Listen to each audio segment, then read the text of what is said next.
ഒരു പുതിയ കാലത്ത് നമ്മൾ അനുഭവിക്കുന്ന പ്രശ്നങ്ങളെ ആ സഹോദരി ഉടമ്പടിയിൽ ഉറച്ചു നിന്ന് എങ്ങനെയാണ് ഒരു ഗെറ്റ് ത്രൂ അവർക്ക് ലഭിച്ചതെന്ന് അവരുടെ സാക്ഷ്യത്തിൽ നിന്ന് വ്യക്തമാണ്.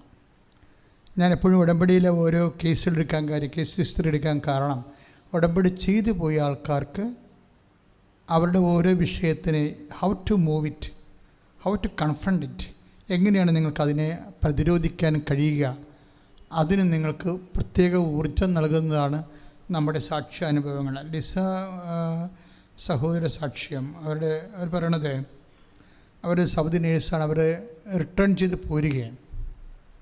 തിരിച്ചു പോരുമ്പോൾ ഉണ്ടാകുന്ന ചില അപ്ഹീവൽ, കുറേ കലാമിറ്റി നടക്കുന്നുണ്ട് കാര്യം എംബസിയുമായിട്ട് ബന്ധപ്പെട്ട്. അതിലൊന്നാമത്തെ കാര്യം, അവിടെ അവർ അക്കാമ വർക്ക് പെർമിറ്റ് സറണ്ടർ ചെയ്ത് നേരത്തെ അത്, പക്ഷേ നിയമത്തിൻ്റെ രീതിയിൽ അവർക്ക് റിലീവിങ് ഓർഡർ, തിരിച്ച് നാട്ടിലേക്ക് പോരാനുള്ള ഓർഡർ അവർ സൗദി കൊടുക്കുന്നത് ആ റിട്ടേൺ ഫ്ലൈറ്റിൻ്റെ ദിവസമാണ്. ആ ഫ്ലൈറ്റ് റിട്ടേൺ ആകുന്ന തിരിച്ച് ഇന്ത്യയിലേക്ക് പോരുന്ന സമയത്താണ് അത് കൊടുക്കുന്നത്. സ്വാഭാവികമായിട്ട് അതിൻ്റെ വലിയ കുഴപ്പമൊന്നുമില്ല, അങ്ങനെ സാധാരണ കിട്ടാറുണ്ട്, ആൾക്കാർ പോകാറുണ്ട്. പക്ഷേ ഇവർക്കൊരു പ്രശ്നം ഉണ്ടായി. ഇവരുടെ പ്രശ്നം എന്ന് പറയണത് എയർപോർട്ടിൽ റിപ്പോർട്ട് ചെയ്യേണ്ട സമയമുണ്ട്. കോവിഡ് പ്രോട്ടോക്കോൾ അനുസരിച്ച് 4 മണിക്കൂറാണ് ഇപ്പോൾ. 4 മണിക്കൂർ റിപ്പോർട്ട് ചെയ്യണം അവർ. അതൊക്കെ മുമ്പ് റിപ്പോർട്ട് ചെയ്യണം ആൾ എത്തിയിട്ടുണ്ടെന്ന്. അപ്പോൾ അങ്ങനെ ഒരു സിറ്റുവേഷൻ വരുമ്പോഴേ ഇവർ വിസ റിലീവിങ് ഓഫീസിൽ ചെല്ലുമ്പോൾ എന്താ പറയണത്, നിങ്ങൾക്ക് നിങ്ങളുടേത് റിലീവിങ് ഓർഡർ വിത്ത് ഹെൽഡാണ്, പിടിച്ചു വച്ചിരിക്കുകയാണ്. അതിൻ്റെ കാരണം എന്താ പറഞ്ഞതെന്ന് വെച്ച് കഴിഞ്ഞാൽ അവിടെ അക്കാമ എക്സ്പയർ ആയിട്ട് കുറേ ദിവസങ്ങളായി. പക്ഷെ അവർ കൊടുക്കുമ്പോൾ എക്സ്പയർ ആയിട്ടില്ലായിരുന്നു. അവർ സറണ്ടർ ചെയ്യുമ്പോൾ അക്കാമ എക്സ്പയർ അല്ല. പക്ഷേ ഈ സൗദിക്കാരെ വെച്ച് ഇവർ നാട്ടിലേക്ക് പോരുന്ന ദിവസം വരെ വെച്ച് താമസിപ്പിച്ച കാരണം അക്കാമ എക്സ്പയർ ആയിപ്പോയി.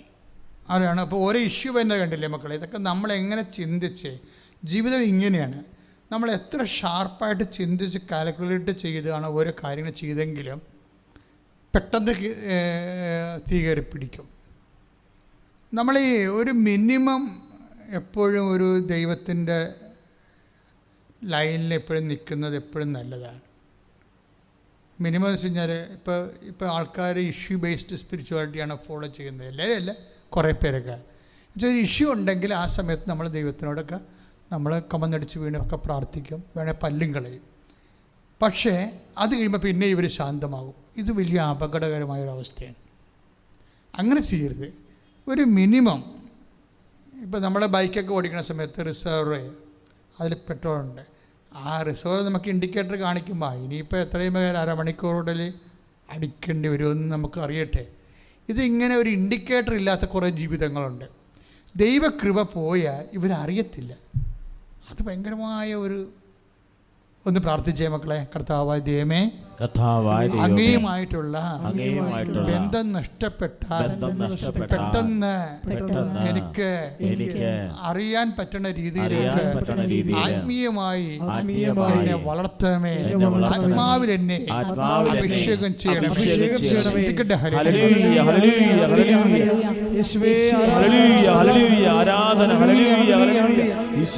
ഞങ്ങളങ്ങേ ആരാധിക്കുന്നു, ഞങ്ങളങ്ങേ സ്തുതിക്കുന്നു കർത്താവേ, ഞങ്ങളങ്ങേ മഹത്വപ്പെടുത്തുന്ന കർത്താവേ. ഹല്ലേലൂയ. ഇതാണ് ഇതിൻ്റെ ഒരു പ്രശ്നം. അത് എൻ്റെ മക്കളെല്ലാവരും ശ്രദ്ധിക്കേണ്ടതാണ്. അതായത് എപ്പോഴും റിസീവർ ആയാൽ തന്നെ റിസീവറിങ് ഇൻഡിക്കേറ്റർ ഉണ്ടാകണം നമുക്ക്. അതായത് അത് ദൈവം നമുക്ക് അത് തോന്നിക്കും ഇല്ലേ. ബോഡി ഇപ്പോൾ ഒരു പനി വരികയാണെങ്കിൽ ബോഡിയിൽ എന്തോ ഒരു ഡിസോർഡർ ഉണ്ടെന്ന് തോന്നിക്കത്തില്ലേ. അതുപോലെയാണ് നമ്മൾക്ക് നിനച്ചറിയാതിരിക്കുന്ന സമയത്ത് പെട്ടെന്ന് ഒരു പേയ്മെൻറ്റ് സ്റ്റോപ്പാകുന്നു. അപ്പം നിങ്ങൾക്ക് കമ്പനിയിൽ നിന്ന് പേയ്മെൻറ്റ് കിട്ടിക്കൊണ്ടിരുന്ന ആൾക്കാരാണ്. കൃത്യമായിട്ട് ഇപ്പോൾ ആലപ്പുഴയൊക്കെ കയറ്റ് ഓഫീസിൻ്റെ സ്ഥലങ്ങളാണ് ഇതൊക്കെ. അപ്പോൾ അത് ഒരു കയറ് നമ്മൾ കൊടുക്കുന്നു വാങ്ങിക്കുന്നു, പെട്ടെന്ന് സ്റ്റോപ്പ്. കയർ അവരുടെ കയ്യിലും കാശ് അവരുടെ കയ്യിൽ, നമ്മുടെ കയ്യിലൊന്നുമില്ല. അപ്പോൾ ഇങ്ങനെ വരുമ്പോൾ അതെന്താ ഇങ്ങനെ സംഭവിക്കണത്, ഒരു കുഴപ്പമില്ല എന്നല്ലോ എന്ന് വിചാരിക്കും. ദാറ്റ് മീൻസ് ഈ വിഷയം ഒരു ഇൻഡിക്കേറ്ററാണ്. ഒരു വിശ്വാസിയെ സംബന്ധിച്ചിടത്തോളം ഇതൊരു ഇൻഡിക്കേറ്ററാണ്. എന്താ കാര്യം? നിനക്കിനി സംഭവിക്കാൻ പോകുന്ന വിഷയങ്ങൾക്ക് നിൻ്റെ പെട്രോൾ തീരാനായിരിക്കുന്നു. കാര്യം നിങ്ങൾക്കറിയാമല്ലോ, കർത്താവ് എന്താ പറഞ്ഞത്? രക്ഷിക്കാനാവാത്ത വിധം എൻ്റെ കരം കുറുക്കിപ്പോയിട്ടില്ല. കർത്താവിൻ്റെ കയ്യിൽ നിന്ന് ഒരിക്കലും അനുഗ്രഹത്തിന്, അതായത് ലോകം മുഴുവനും പട്ടിണി കിടന്നാലും സിംഹക്കുട്ടികൾ 55-ാം സങ്കീർത്തനം എന്താ പറയണത്? സിംഹക്കുട്ടികൾ ഇര കിട്ടാതെ വലഞ്ഞേക്കാം, അല്ലേ? 34-ാം സങ്കീർത്തനം. ശ്രദ്ധിക്കട്ടെ, ശ്രദ്ധിക്കട്ടെ, ശ്രദ്ധിക്കട്ടെ. ഹല്ലേലൂയ, യേശുവേ ആരാധന, ഹല്ലേലൂയ, ഹല്ലേലൂയ, യേശുവേ ആരാധന, യേശുവേ സ്തുതി, ഹല്ലേലൂയ, ഹല്ലേലൂയ, ഹല്ലേലൂയ, യേശുവേ സ്തോത്രം, യേശുവേ ആരാധന. പരമദിവ്യകാരുണ്യത്തിന് സ്തുതിയും പുകഴ്ചയും ഉണ്ടായിരിക്കട്ടെ. സങ്കീർത്തനം 34 തിരുവചനം 10 ഏറ്റുപറഞ്ഞ് സിംഹക്കുട്ടികൾ ഇര കിട്ടാതെ വലഞ്ഞേക്കാം. കർത്താവേ, നിന്നെ അന്വേഷിക്കുന്നവർക്ക് ഒന്നിനും കുറവുണ്ടാവുകയില്ല. അപ്പം ഇതാ വിഷയം എന്ന് പറയുന്നത്. നമ്മൾ ഈ സാക്ഷ്യങ്ങൾ കേൾക്കുമ്പോൾ നമുക്ക് മനസ്സിലാകാം. സാക്ഷ്യങ്ങൾ കേൾക്കുമ്പോഴേ, ഇപ്പം കഴിഞ്ഞ ദിവസം കൊണ്ട് ഒരു ചേച്ചി സാക്ഷ്യം പറഞ്ഞു വെച്ചാൽ അവർക്ക് 4 ലക്ഷം രൂപ കടം, 4 ലക്ഷം രൂപ കടം. അവരുടെ നിർമ്മാണ യൂണിറ്റ് ഓർഡർ ഇല്ലാതെ ബ്ലോക്കായി. അവർക്ക് മാത്രമല്ല, എല്ലാവർക്കും ബ്ലോക്കായി. കോവിഡ് കാലത്ത് എല്ലാം അടച്ചിട്ടിരിക്കുകയല്ലായിരുന്നു. പക്ഷേ ഇവർ ഉടമ്പടി എടുത്ത്, ഓൺലൈൻ ഉടമ്പടി എടുത്ത് കഴിഞ്ഞപ്പോൾ ഇവർക്ക് മാത്രം ആ യൂണിറ്റിലേക്ക് തന്നെ ഏതാണ്ട് 10-40 ലക്ഷത്തിൻ്റെ PP കിറ്റിൻ്റെ ഓർഡർ കിട്ടി.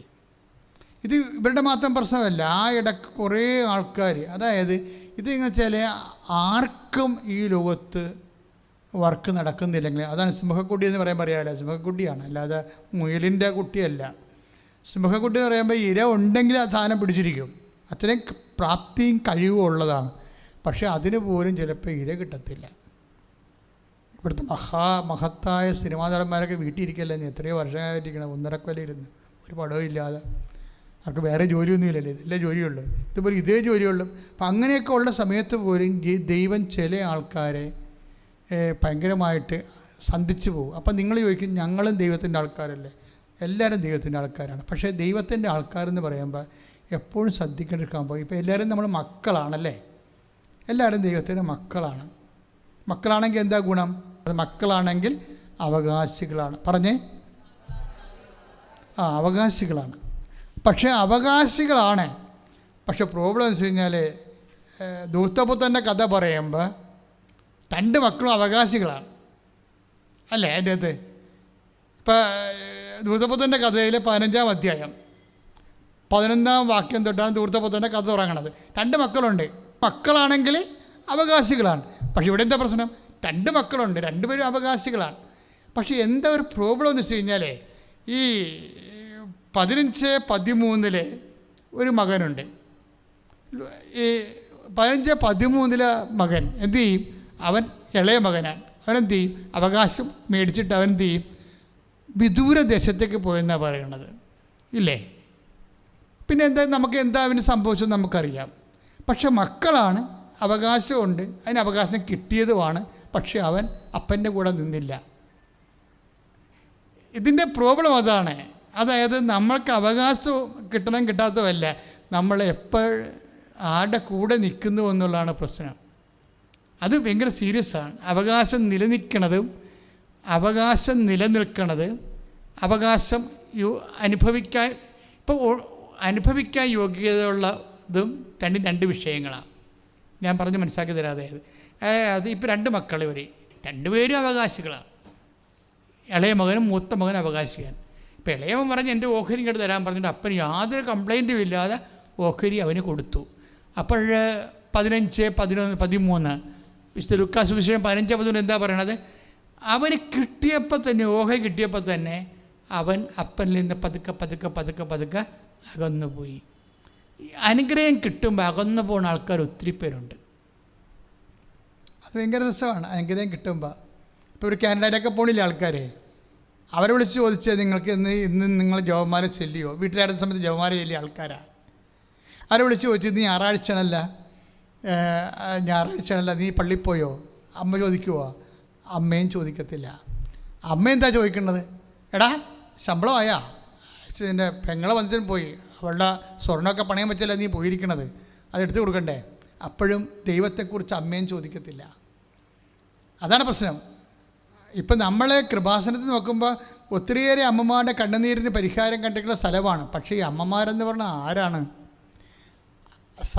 ഈ അമ്മയും കാനഡയിലേക്ക് ഇംഗ്ലണ്ടിലേക്ക് വിളിച്ചു ചോദിക്കണത് എന്താണ്? കാശയക്കണില്ലേ, കാശയക്കണില്ലേ, കാശയക്കണില്ലേ എന്നാണ് ചോദിക്കുന്നത്.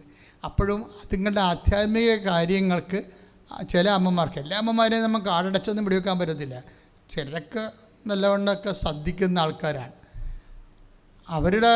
അതുകൊണ്ട് തന്നെ അപ്പോൾ ചില സമയത്ത് നമുക്ക് ഓഹരി കിട്ടിക്കഴിയുമ്പോൾ, ഭൗതിക ഓഹരി ആയാലും, നമ്മൾ ഉടനെ വിദൂരദേശത്തേക്ക് പോകും, ദൈവത്തിൽ നിന്ന് അകന്നു പോകും. അതാ ധൂർത്തപുത്രൻ്റെ കഥയെന്ന് പറയണത്. എന്ന് വെച്ചാൽ കിട്ടിക്കഴിയുമ്പോൾ അകന്നു പോകും. അപ്പോൾ അതേസമയം തന്നെ മറ്റേ മകനെന്ത്, അവന് അവകാശിയാണ്. അവന് അവകാശിയാണെങ്കിലും അവന് അവകാശത്തിൻ്റെതായിട്ടുള്ള അത്യാവശ്യം കഞ്ഞിവെച്ച് പോകും. എന്നല്ല എക്സ്ട്രാ പരിപാടികളൊന്നും അവന് കിട്ടണില്ല. അത് നമ്മൾ ശ്രദ്ധിക്കേണ്ട കാര്യം. മൂത്തമകനില്ലേ, മൂത്തമകനും അവകാശിയാണ്. അവന് നല്ല ഉടുപ്പുണ്ട്, ഡ്രസ്സുണ്ട്, യാത്ര ചെയ്യാൻ കുതിരയുണ്ട്, അവന് ആവശ്യമായ കാര്യങ്ങളൊക്കെ ഉണ്ട്. അവനൊരു പ്രാവശ്യം ഒരു അനാവശ്യം ചോദിച്ചായിരുന്നു. അവൻ്റെ കൂട്ടുകാരുമായിട്ടൊന്ന് ഈ DJ പാർട്ടി നടത്താൻ വേണ്ടി ഒരാടിനെ ചോദിച്ചായിരുന്നു. അപ്പോൾ അപ്പൻ എന്ന് പറഞ്ഞ് അവനെ ആട്ടി ഓടിച്ചാണ്. അതാണ് സംഭവം. ഇവൻ പക്ഷെ അത് ഇളയ മകനാണ് ചോദിച്ചെങ്കിൽ അപ്പൻ കൊടുത്തേരും, അല്ലെങ്കിൽ അപ്പനെ അവൻ തന്തക്ക് വിളിക്കും. അതാണ് പ്രശ്നം, വേറെ കുഴപ്പമൊന്നുമില്ല. ഇളയ മകനാണ് അപ്പനോട് ചോദിച്ച ആടിനെ ചോദിച്ചെങ്കിൽ നീ അഴിച്ചുകൊണ്ട് പോടാന്ന് പറയും. എന്താണെന്ന് വെറുതെ അവൻ്റെ വയറ്റിൽ കിടക്കേണ്ട കാര്യമില്ലല്ലോ. ഇതാണ് വിഷയം. അപ്പം അതുകൊണ്ട് മൂത്ത മകനോട് ബെയർ മിനിമം അത്യാവശ്യം വേണ്ട കാര്യമൊക്കെ കൊടുത്ത്, വീട്, ജോലി, വിവാഹം, എക്സ്ട്രാ ആയിട്ടൊന്നും കൊടുക്കത്തില്ല. എക്സ്ട്രാ ആയിട്ട് അവൻ ചോദിച്ചാൽ അത് കിട്ടത്തുമില്ല. അപ്പം ഈ എക്സ്ട്രാ ആയിട്ട് ചോദിച്ചാൽ കിട്ടിയില്ലെങ്കിലും ഇവന് വലിയ പരിഭവമൊന്നും ഇല്ലാത്ത ആളാണ്. പക്ഷേ ഇപ്പം പരിഭവത്തിന് ഒരു പ്രശ്നം വന്നു വെച്ച് കഴിഞ്ഞാൽ, ഈ മുടിഞ്ഞ് തേച്ച് കഴുകാൻ പോയ അവകാശി പന്നിക്കൂട്ടത്തിൽ നിന്ന് തിരിച്ച് വന്ന്, അപ്പോഴാണ് പ്രശ്നം. പന്നിക്കൂട്ടത്തിൽ നിന്ന് വന്നെങ്കിലും കുഴപ്പമില്ല, പന്നിക്കൂട്ടത്തിൽ നിന്ന് പട്ടിക്കൂട്ടിൽ നിന്ന് എവിടെയെങ്കിലും വരട്ടെ. പക്ഷേ അതല്ല പ്രശ്നം. ഇപ്പം വന്നു കഴിയുമ്പോൾ അപ്പം കാണിക്കുന്ന കാട്ടായം കണ്ടപ്പോൾ അവൻ്റെ നിന്നടം മറന്നുപോയി. അപ്പം അവന് എക്സ്ട്രാ ഡ്രസ്സ് കൊടുത്തു, അവന് ഭയങ്കര വീട്ടിൽ തന്നെ ഭയങ്കര ഫങ്ഷനൊക്കെ നടത്തി. അപ്പം ഇവിടെ അങ്ങനെ ഫങ്ഷനൊന്നും ഇല്ലാത്തൊരു വീടാണ്. കാര്യം ഇളയ മകൻ പോയതിന് ശേഷം ഈ വീട്ടിൽ വലിയ ഫങ്ഷനൊന്നുമില്ല. കാര്യം ഫങ്ഷൻ്റെ പാർട്ടി പുള്ളിയാണ്. ഈ മൊത്തം വലിയ ഫങ്ഷൻകാരനല്ല. പിന്നെ കൂട്ടുകാരോടൊക്കെ ചുറ്റികളിലേക്ക് ഉണ്ടെന്നേ ഉള്ളൂ, വേറെ പ്രശ്നമൊന്നുമില്ല. പക്ഷേ വീട് പൊതുവേ ഒരു സൈലൻ്റായിപ്പോയി. പക്ഷേ ഇവൻ തിരിച്ചു വരുമ്പോൾ ഇതുകൂടി ഇവൻ്റെ അവകാശബോധം, മൂത്തവൻ്റെ അവകാശബോധം ഒരു വിലപേശലിലേക്ക് പോകും. അതാണ് എപ്പോഴും ദൈവമായിട്ട് നമ്മളൊരു വിലപേശൽ. അത് എപ്പോഴും ശ്രദ്ധിക്കേണ്ട ഒരു കാര്യമാണ്. കിട്ടിയവനും ചിലപ്പോൾ കിട്ടാത്തവനും ദൈവമായിട്ട് നമ്മൾ നടത്തുന്ന ഒരു മിനിമം കമ്മ്യൂണിക്കേഷൻ, അതായത് ഒരു വഴി കഴിഞ്ഞാൽ, ഒരു സിറ്റുവേഷൻ കഴിഞ്ഞാൽ ദൈവമായിട്ട് നമ്മുടെ വിലപേശന് പോകും. അവന് വിലപേശന എന്താണ്? അപ്പോഴവൻ വീട്ടിൽ കയറാൻ അവൻ തന്നെ സ്ട്രൈക്കായി, സമരമായി. അവൻ നിരാഹാരമൊക്കെ നടത്തുകയല്ലേ വീട്ടിൽ നമ്മൾ, അതുപോലെ അവനും ഒരു സമരത്തിലായി.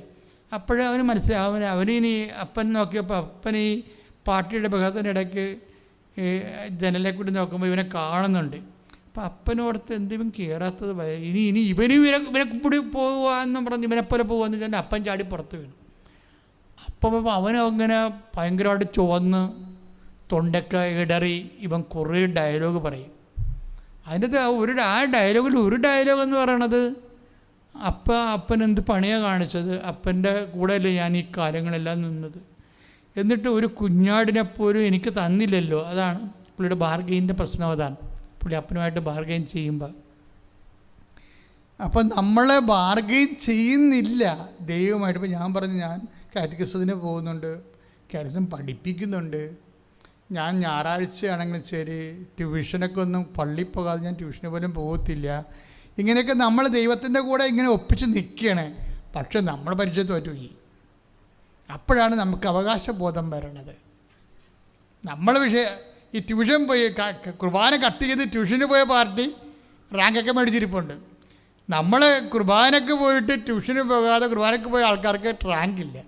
അപ്പോൾ വരുമ്പോൾ നമുക്ക് ദൈവത്തോട് ഒരു ഫൈറ്റ് ചെയ്യാനുള്ള ഒരു ടെൻഡൻസി ഉണ്ടാകും. ചില മണ്ടികൾ അല്ലെങ്കിൽ മണ്ടന്മാർ ഫൈറ്റ് ചെയ്യും. പക്ഷേ നമുക്കറിയാമല്ലോ, ഒന്നും ഉറങ്ങിയാൽ നിരം വിളക്കത്തില്ലല്ലോ. എത്ര ഉറക്കം കഴിഞ്ഞാൽ ജീവിതം നിൻ്റെ ദൈവപൈതലേ, നിൻ്റെ ഏതെങ്കിലും ഒരു വിഷയത്തിൽ ദൈവം നിന്നെ പ്രകോപിപ്പിക്കാൻ നോക്കിയാൽ ബുദ്ധിയും ബോധമുള്ള ഒരു വിശ്വാസി, ഒരു ഇൻ്റലിജൻ്റ് ആയിട്ടുള്ള മനുഷ്യനായിരിക്കണം എപ്പോഴും, ഇഡിയറ്റ് ആയിരിക്കരുത്. എന്നുവെച്ചാൽ ദൈവം നമ്മളെ പ്രകോപിപ്പിക്കുമ്പോൾ നമ്മൾ വിലപേശാൻ പോകരുത്. അമ്മ എനിക്കിഷ്ടപ്പെട്ട് ഞാൻ അമ്മയെ ഫോളോ ചെയ്യുന്ന ആളാണ്. അമ്മ ഒരിക്കലും ബാർഗെയിൻ ചെയ്യത്തില്ല, മിണ്ടാണ്ടിരിക്കേ ഉള്ളൂ. എന്തെല്ലാം ഇഷ്യൂ ഉണ്ടായാലും അമ്മ മിണ്ടാണ്ടിരിക്കും. ഈശോ തന്നെ അമ്മയുടെ നില മറന്നുകൊണ്ട് അമ്മയോട് സംസാരിച്ചു. അമ്മയുടെ കഷ്ടപ്പാടൊന്നും നോക്കാതെ എത്രമാത്രം പരവേശപ്പെടുത്തി തലകുത്തി മറിഞ്ഞ് വെള്ളം കുടിച്ചാൽ കുടിക്കാതെയൊക്കെയാണ് തിരിച്ച് ഈശോയെ കാണാതെ പോയി ഈശോനെ കാണാൻ വേണ്ടി ജയിച്ചത്. അപ്പോൾ ഈശോ പറഞ്ഞ ഡയലോഗ് ഒന്നും കറക്റ്റ് ഡയലോഗ് അല്ല അത്. ശരിക്കും പറഞ്ഞാൽ ഈശോയുടെ സ്ഥാനത്ത് അത് കറക്റ്റാണ്. പക്ഷേ പാവപ്പെട്ട മനുഷ്യൻ ഇങ്ങനെ അണ്ണാക്കം തള്ളി നടന്ന് കിതച്ചവിടെ എത്തണ ഒരു സ്ത്രീയോട് പറയാൻ പാടില്ല. അത് ഞാൻ എൻ്റെ പിതാവിൻ്റെ കാര്യത്തിൽ വ്യയപ്രദനായിരിക്കേണ്ടവനല്ലെന്ന് പറഞ്ഞാൽ അത് തിയോളജിക്കൽ എററൊന്നും അതിൻ്റെ അകത്തില്ല.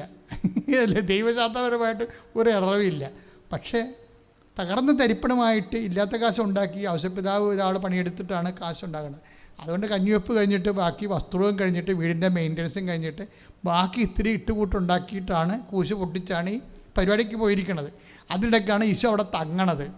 പിന്നെ ആരെങ്കിലും കടം മേടിച്ച് വായ്പ മേടിച്ചിട്ടാണ് രണ്ടാമത് കാണാൻ തിരക്കാൻ വേണ്ടി ചെല്ലുമ്പോഴാണ് കേൾക്കുന്ന ഡയലോഗ് ഇതാണ്. അതായത് ഇതൊക്കെ പലപ്പോഴും ദൈവമായിട്ടുള്ള യാത്ര മുതലാകത്തില്ല.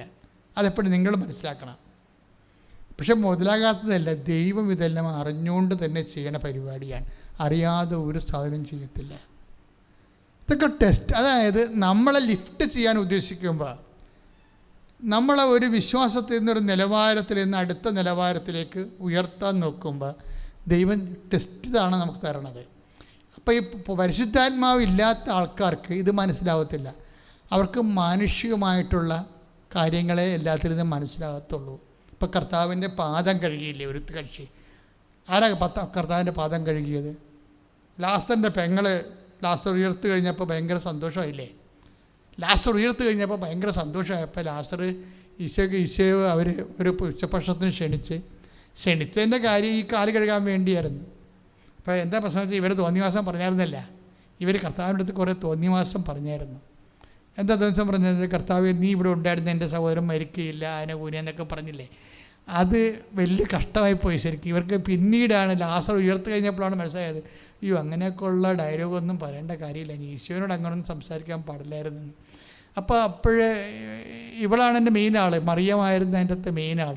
മർത്ത ഓടിച്ചെന്നായിരുന്നു ആദ്യമേ. അവൾ മറിയം വീട്ടിൽ തന്നെ ഇരുന്നതല്ല ബൈബിൾ പറയണത്. അപ്പം മറിയത്തിന് വല്ലാണ്ട് കുറ്റബോധം. എന്താ കാര്യം? ഈശോയോട് അങ്ങനെയൊന്നും പറയേണ്ടിയില്ല ഇനി. അപ്പോൾ ഈശോ ഇപ്പോൾ ഉയർത്തെഴുന്നേൽപ്പിച്ചല്ല ആളാണ്. ഇത് നമ്മൊന്ന് വിശ്വസിച്ചാൽ മതിയായിരുന്നു. അപ്പോൾ ഈശോനെ ഒന്നും തോന്നിവാസം പറയേണ്ടിയില്ലായിരുന്നു. അപ്പോൾ ഇനി ഈശോ വരികയാണെങ്കിൽ ഞാൻ ഈശോയുടെ പാദം കഴുകുമെന്ന് പറഞ്ഞു. ആരും മറിയം പറഞ്ഞു. അപ്പോൾ അവൾ അതിനു വേണ്ടി കരുതിയാണ് ഈശോ വന്നപ്പോഴത്തെ അത് അവളുടെ അനുതാപമാണ് അവിടെ. പക്ഷേ അതാണ് സംഭവം. എന്തെങ്കിലും ഒരു ഭാഗം നമ്മൾ ദൈവത്തിനോടുള്ള ഡീലിങ്സിൽ നമ്മുടെ ഒരു പരിഭവം, ഒരു പരാതിയായിരുന്നു പറഞ്ഞത്. കർത്താവ് നീ ഇവിടെ ഉണ്ടായിരുന്ന എൻ്റെ സഹോദരൻ മരിക്കില്ലായിരുന്നു, അതൊരു പരാതിയായിട്ടാണ് പറഞ്ഞത്. പക്ഷേ പരാതി കഴിഞ്ഞപ്പോൾ ഈശോ അതൊന്നും ശ്രദ്ധിച്ചില്ല. പരാതിയാണ് നീ പറയണത്, നീ എന്തിനാണ് പരാതി പറയണത്? ഇങ്ങനെയാണ് ഞാൻ നിന്നെ പഠിപ്പിച്ചത്. നീ അന്ന് പാതാന്തികത്തിൽ ഇരുന്ന് കുറേ വചനം കേട്ട് മാർത്ത ചമ്മന്തിരക്കായില്ല, ഞാൻ അവളെല്ലാം എന്നെ വഴക്കിട്ടത്, നിന്നെ വഴക്കിട്ടില്ലല്ലോ. ഈ വചനം കേട്ടിട്ട് നിനക്കെന്ത് പ്രയോജനം? അവക്കല്ലേ ഇപ്പോൾ പ്രയോജനം ഉണ്ടായത്? അവളല്ലേ ഓടി ആദ്യം വന്നത്. അങ്ങനെ ഒന്നും ഈശോക്ക് പറയാമായിരുന്നു, പക്ഷേ ഈശോ പറഞ്ഞില്ല. പക്ഷേ ഇവർക്കത് ശരിക്കും കൊണ്ട് അവർ പറഞ്ഞു, ഇനി ഈശോ വരുമ്പോൾ ഞാൻ പാദം കഴുകുമെന്ന് പറഞ്ഞു. പാദം കഴുകിക്കൊണ്ടിരിക്കണവളെ അപ്പോഴുണ്ടൊരു മനുഷ്യൻ എന്താ പറയണത്? എല്ലാം മാനുഷികമായി കാണുന്ന ഒരു ആൾക്കാരുണ്ടായി മനുഷ്യൻ്റെ കൂട്ടത്തിൽ, അല്ലേ? അപ്പം യൂദാസ് എന്താ പറഞ്ഞത്? 12:5 വിശുദ്ധ യോഹന്നാൻ്റെ സുവിശേഷം 12:5 എന്താ പറയണത്? ഈ പൈസ എന്തിനാ വേസ്റ്റാക്കിയത്? ഇത് 200-300 ദിനാറയ്ക്കുള്ള സുഗന്ധമില്ലേ, ഇത് വേസ്റ്റല്ലേ? ഇത് പുറത്ത് കൊടുത്താൽ ഇപ്പോൾ നമ്മൾ ആൾക്കാരൊക്കെ പറയത്തില്ലേ, പള്ളിയൊക്കെ വെക്കാൻ പറയുമ്പോൾ ഈ പള്ളി വെക്കണ സമയത്ത് വല്ല പെണ്ണുങ്ങളെ കെട്ടിക്കാൻ പറ്റില്ല ഞാൻ. അപ്പോൾ ഞാൻ ചോദിച്ചു, നീ വല്ല പെണ്ണുങ്ങളെ കെട്ടിച്ചിട്ടുണ്ടോ? വല്ല 5 പൈസ കൊടുത്തിട്ടുണ്ടോ? കല്യാണ കവർ കൊടുത്തു വിട്ട് അല്ലിന്ന് പൈസ അടിച്ചു മാറ്റുന്ന പാർട്ടിയാണ് നമ്മൾ. എല്ലാ വീട്ടിൽ കല്യാണത്തിൽ പറഞ്ഞു കഴിഞ്ഞാൽ അതിൻ്റെ അകത്ത് എത്ര 5 പൈസ കുറക്കാമെന്ന് ഞാൻ ഇവനിരിക്കണത്. കല്യാണത്തിലൊക്കെ വീട്ടിൽ പൈസ കൊടുത്ത് വിടത്തില്ലേ? അമ്മ തന്നെ പറയും, നിൻ്റെ അടുത്ത് കാശ് തരത്തില്ല, അവിടെ എത്തത്തില്ലെന്ന് പറയും. ആ പാർട്ടിയാണ് ഈ പറയണത്, പള്ളി വെക്കണ സമയത്ത് പെൺകൊച്ചുങ്ങളെ കെട്ടിക്കാൻ പറ്റും. അതുപോലെ അതിനെക്കുറിച്ച് വിമർശിക്കും. പക്ഷേ എപ്പോഴും എല്ലാ കാര്യങ്ങൾക്കും ഒരു മാനുഷിക ചിന്തയുണ്ട്, ഒരു ദൈവിക ചിന്തയുണ്ട്. ദൈവകൃപയുള്ളവന് മാത്രമേ ദൈവിക ചിന്ത വരത്തുള്ളൂ. യൂദാസ് പറഞ്ഞത് ഒരു മാനുഷികമായ ചിന്തയാണ്. അങ്ങനെ പറഞ്ഞത് തെറ്റില്ല. കർത്താവ് പറഞ്ഞു, നീ അത് അവളെ വിഷമിപ്പിക്കേണ്ട കാര്യമില്ല. ഭൂമിയിൽ എവിടെയെങ്കിലും സുവിശേഷം പ്രസംഗിക്കുകയാണെങ്കിൽ ഇവിടെ ചെയ്ത കാര്യം ആദ്യം പറയുമെന്ന് പറഞ്ഞു. അതാണ് എൻ്റെ സെറ്റിൽമെൻ്റ്, അത് ആ മറുപടി അതാണ് കറക്റ്റ്. ഞാൻ നിങ്ങളോട് പറയാൻ ഉദ്ദേശിക്കുന്നത്, അതായത് നമ്മളുടെ ജീവിതത്തിൽ എന്ത് ഒക്കെ സംഭവിച്ചാലും, ഇപ്പോൾ അമ്മയോട് ഈശോ ഇങ്ങനെ സംസാരിക്കും, ബാർഗെയിൻ ചെയ്യുക അല്ലെങ്കിൽ പിറുപിറുക്കുക ദൈവവുമായിട്ട്. ദൈവം അങ്ങോട്ട് ഞാൻ ഇത്രയൊക്കെ നന്നായിട്ട് ജീവിച്ചിട്ടും ദൈവം എന്നോട് ഇങ്ങനെ ചെയ്തില്ലേ? അത് ഞാൻ എപ്പോഴും എൻ്റെ പ്രസംഗത്തിലുള്ള മെയിൻ പോയിൻ്റാണ്. അതെങ്ങനെയാണ് കാര്യം തിരിഞ്ഞ് വരുന്നതിൻ്റെ കാരണം വെച്ച് കഴിഞ്ഞാൽ ഇത് ഭയങ്കര പ്രസരണ നഷ്ടം ഉണ്ടാക്കുന്നുണ്ട്. പ്രസരണ നഷ്ടം എന്നാണ് ഇനി പറയണത്. കാര്യം നമ്മൾ പ്രസരണ നഷ്ടം എന്ന് പറഞ്ഞാൽ ഒരു ഇലക്ട്രിസിറ്റി കമ്പി പോകുന്നു. അപ്പോൾ അതിന് ഒരു മരത്തിൻ്റെ ശാഖ മുട്ടിക്കിടക്കണമെങ്കിൽ ഉടനെ ആ ശാഖയിലേക്ക് കുറേ കറണ്ട് പോകും. അതാണ് പ്രസരണ നഷ്ടം എന്ന് പറയുന്നത്. ഇതുപോലെ നമ്മൾ ഒരു കാര്യം ചെയ്ത് ദൈവവുമായിട്ട് നമുക്കൊരു ബന്ധമുണ്ട്, പക്ഷേ അതേസമയം തന്നെ നമുക്ക് പിറുപിറുപ്പുണ്ട്. നമുക്ക് കർത്താവുമായിട്ട് എന്നോട് അങ്ങനെ ചെയ്തു തരും. ഇപ്പോൾ അവൻ ചോദിക്കണില്ലേ, മൂത്തമോൻ ചോദിക്കണേ എന്താണ്, നീ എൻ്റെ കൂട്ടുകാരുടെ കൂടെ ഉല്ലസിക്കാൻ വേണ്ടി ഞാൻ നിന്നോടൊരു ആട്ടും കുഞ്ഞിനെപ്പോലും ചോദിച്ചിട്ട് നീ തന്നില്ലല്ലോ എന്ന് ചോദിക്കുന്നില്ലേ? അത് ഒരു ബാർഗെയിനിങ് ആണ് സംഭവം. അപ്പോഴ് അപ്പൻ പറയുന്നൊരു മറുപടിയുണ്ട്. എന്താണ്? എൻ്റെ മകനെ, നീ എപ്പോഴും എന്നോട് കൂടെയുണ്ടല്ലോ, എനിക്കുള്ളതെല്ലാം നിന്റേതാണ്. ഇതിൻ്റെ അത് വരുന്നൊരു വിഷയം, മക്കളാണെങ്കിൽ അവകാശികളാണ്. പക്ഷെ മക്കളാണല്ലോ ഇവർ രണ്ടുപേരും. പക്ഷെ ഒരാൾ ഇളയാൾ, ഒരാൾ മോളെ മൂത്താളും. വ്യത്യാസം എന്താണ്? ഒരാൾ ഓഹരി കിട്ടിയപ്പോൾ അപ്പനുണ്ടേക്ക് എന്ന് അകന്നകന്ന് പോയി. മറ്റയാളെന്താണ്? അപ്പനെന്താ പറയണത്? എൻ്റെ മകനെ, നീ എപ്പോഴും എൻ്റെ കൂടെ തന്നെ ഉണ്ടല്ലോ. അപ്പോൾ മക്കളായിട്ട് കാര്യമില്ല, അപ്പൻ്റെ കൂടെ ഉണ്ടാ ഇല്ല എന്നാണ് പ്രശ്നം. പിടികിട്ടിയ? മക്കളാണെങ്കിൽ അവകാശികളാണെന്ന്. രണ്ടും അവകാശികളാണല്ല. അപ്പം അവകാശികളെക്കാളും ആരാണ് അപ്പൻ്റെ കൂടെ എപ്പോഴും ഉള്ളത്? ആരാണ് വിദൂരദേശത്തേക്ക് പോയി കളയണത്? അതാ ദൈവത്തിൽ നിന്ന് അകന്നു പോണത്. അതോടുകൂടി ഇവരുടെ അവകാശം ക്രമേണ അതായത് അനുഭവിക്കാൻ യോഗ്യതയില്ലാത്ത അവസ്ഥയ്ക്ക് മാറും. എന്താ പ്രശ്നം എന്ന് വെച്ച് കഴിഞ്ഞാൽ, ഇപ്പം നമ്മളെന്തൊക്കെ ദൈവത്തെ മാറ്റി നിർത്തിക്കൊണ്ട് അധ്വാനിച്ചാലും നമ്മൾ ആർക്ക് വേണ്ടിയാണ് അധ്വാനിക്കുന്നത്? നമ്മുടെ മക്കൾക്ക് വേണ്ടിയായിരിക്കും അധ്വാനിക്കണത്, അല്ലേ? അവരെന്തെങ്കിലും പൊട്ടങ്ങൾ കളിച്ചാൽ, ഇപ്പം എനിക്കൊരു ആസ്ട്രേലിയയിൽ നിന്ന് പണ്ട് ഒരു അപ്പനും അമ്മയും വരുമായിരുന്നു, ആസ്ട്രേലിയയിൽ നിന്ന്.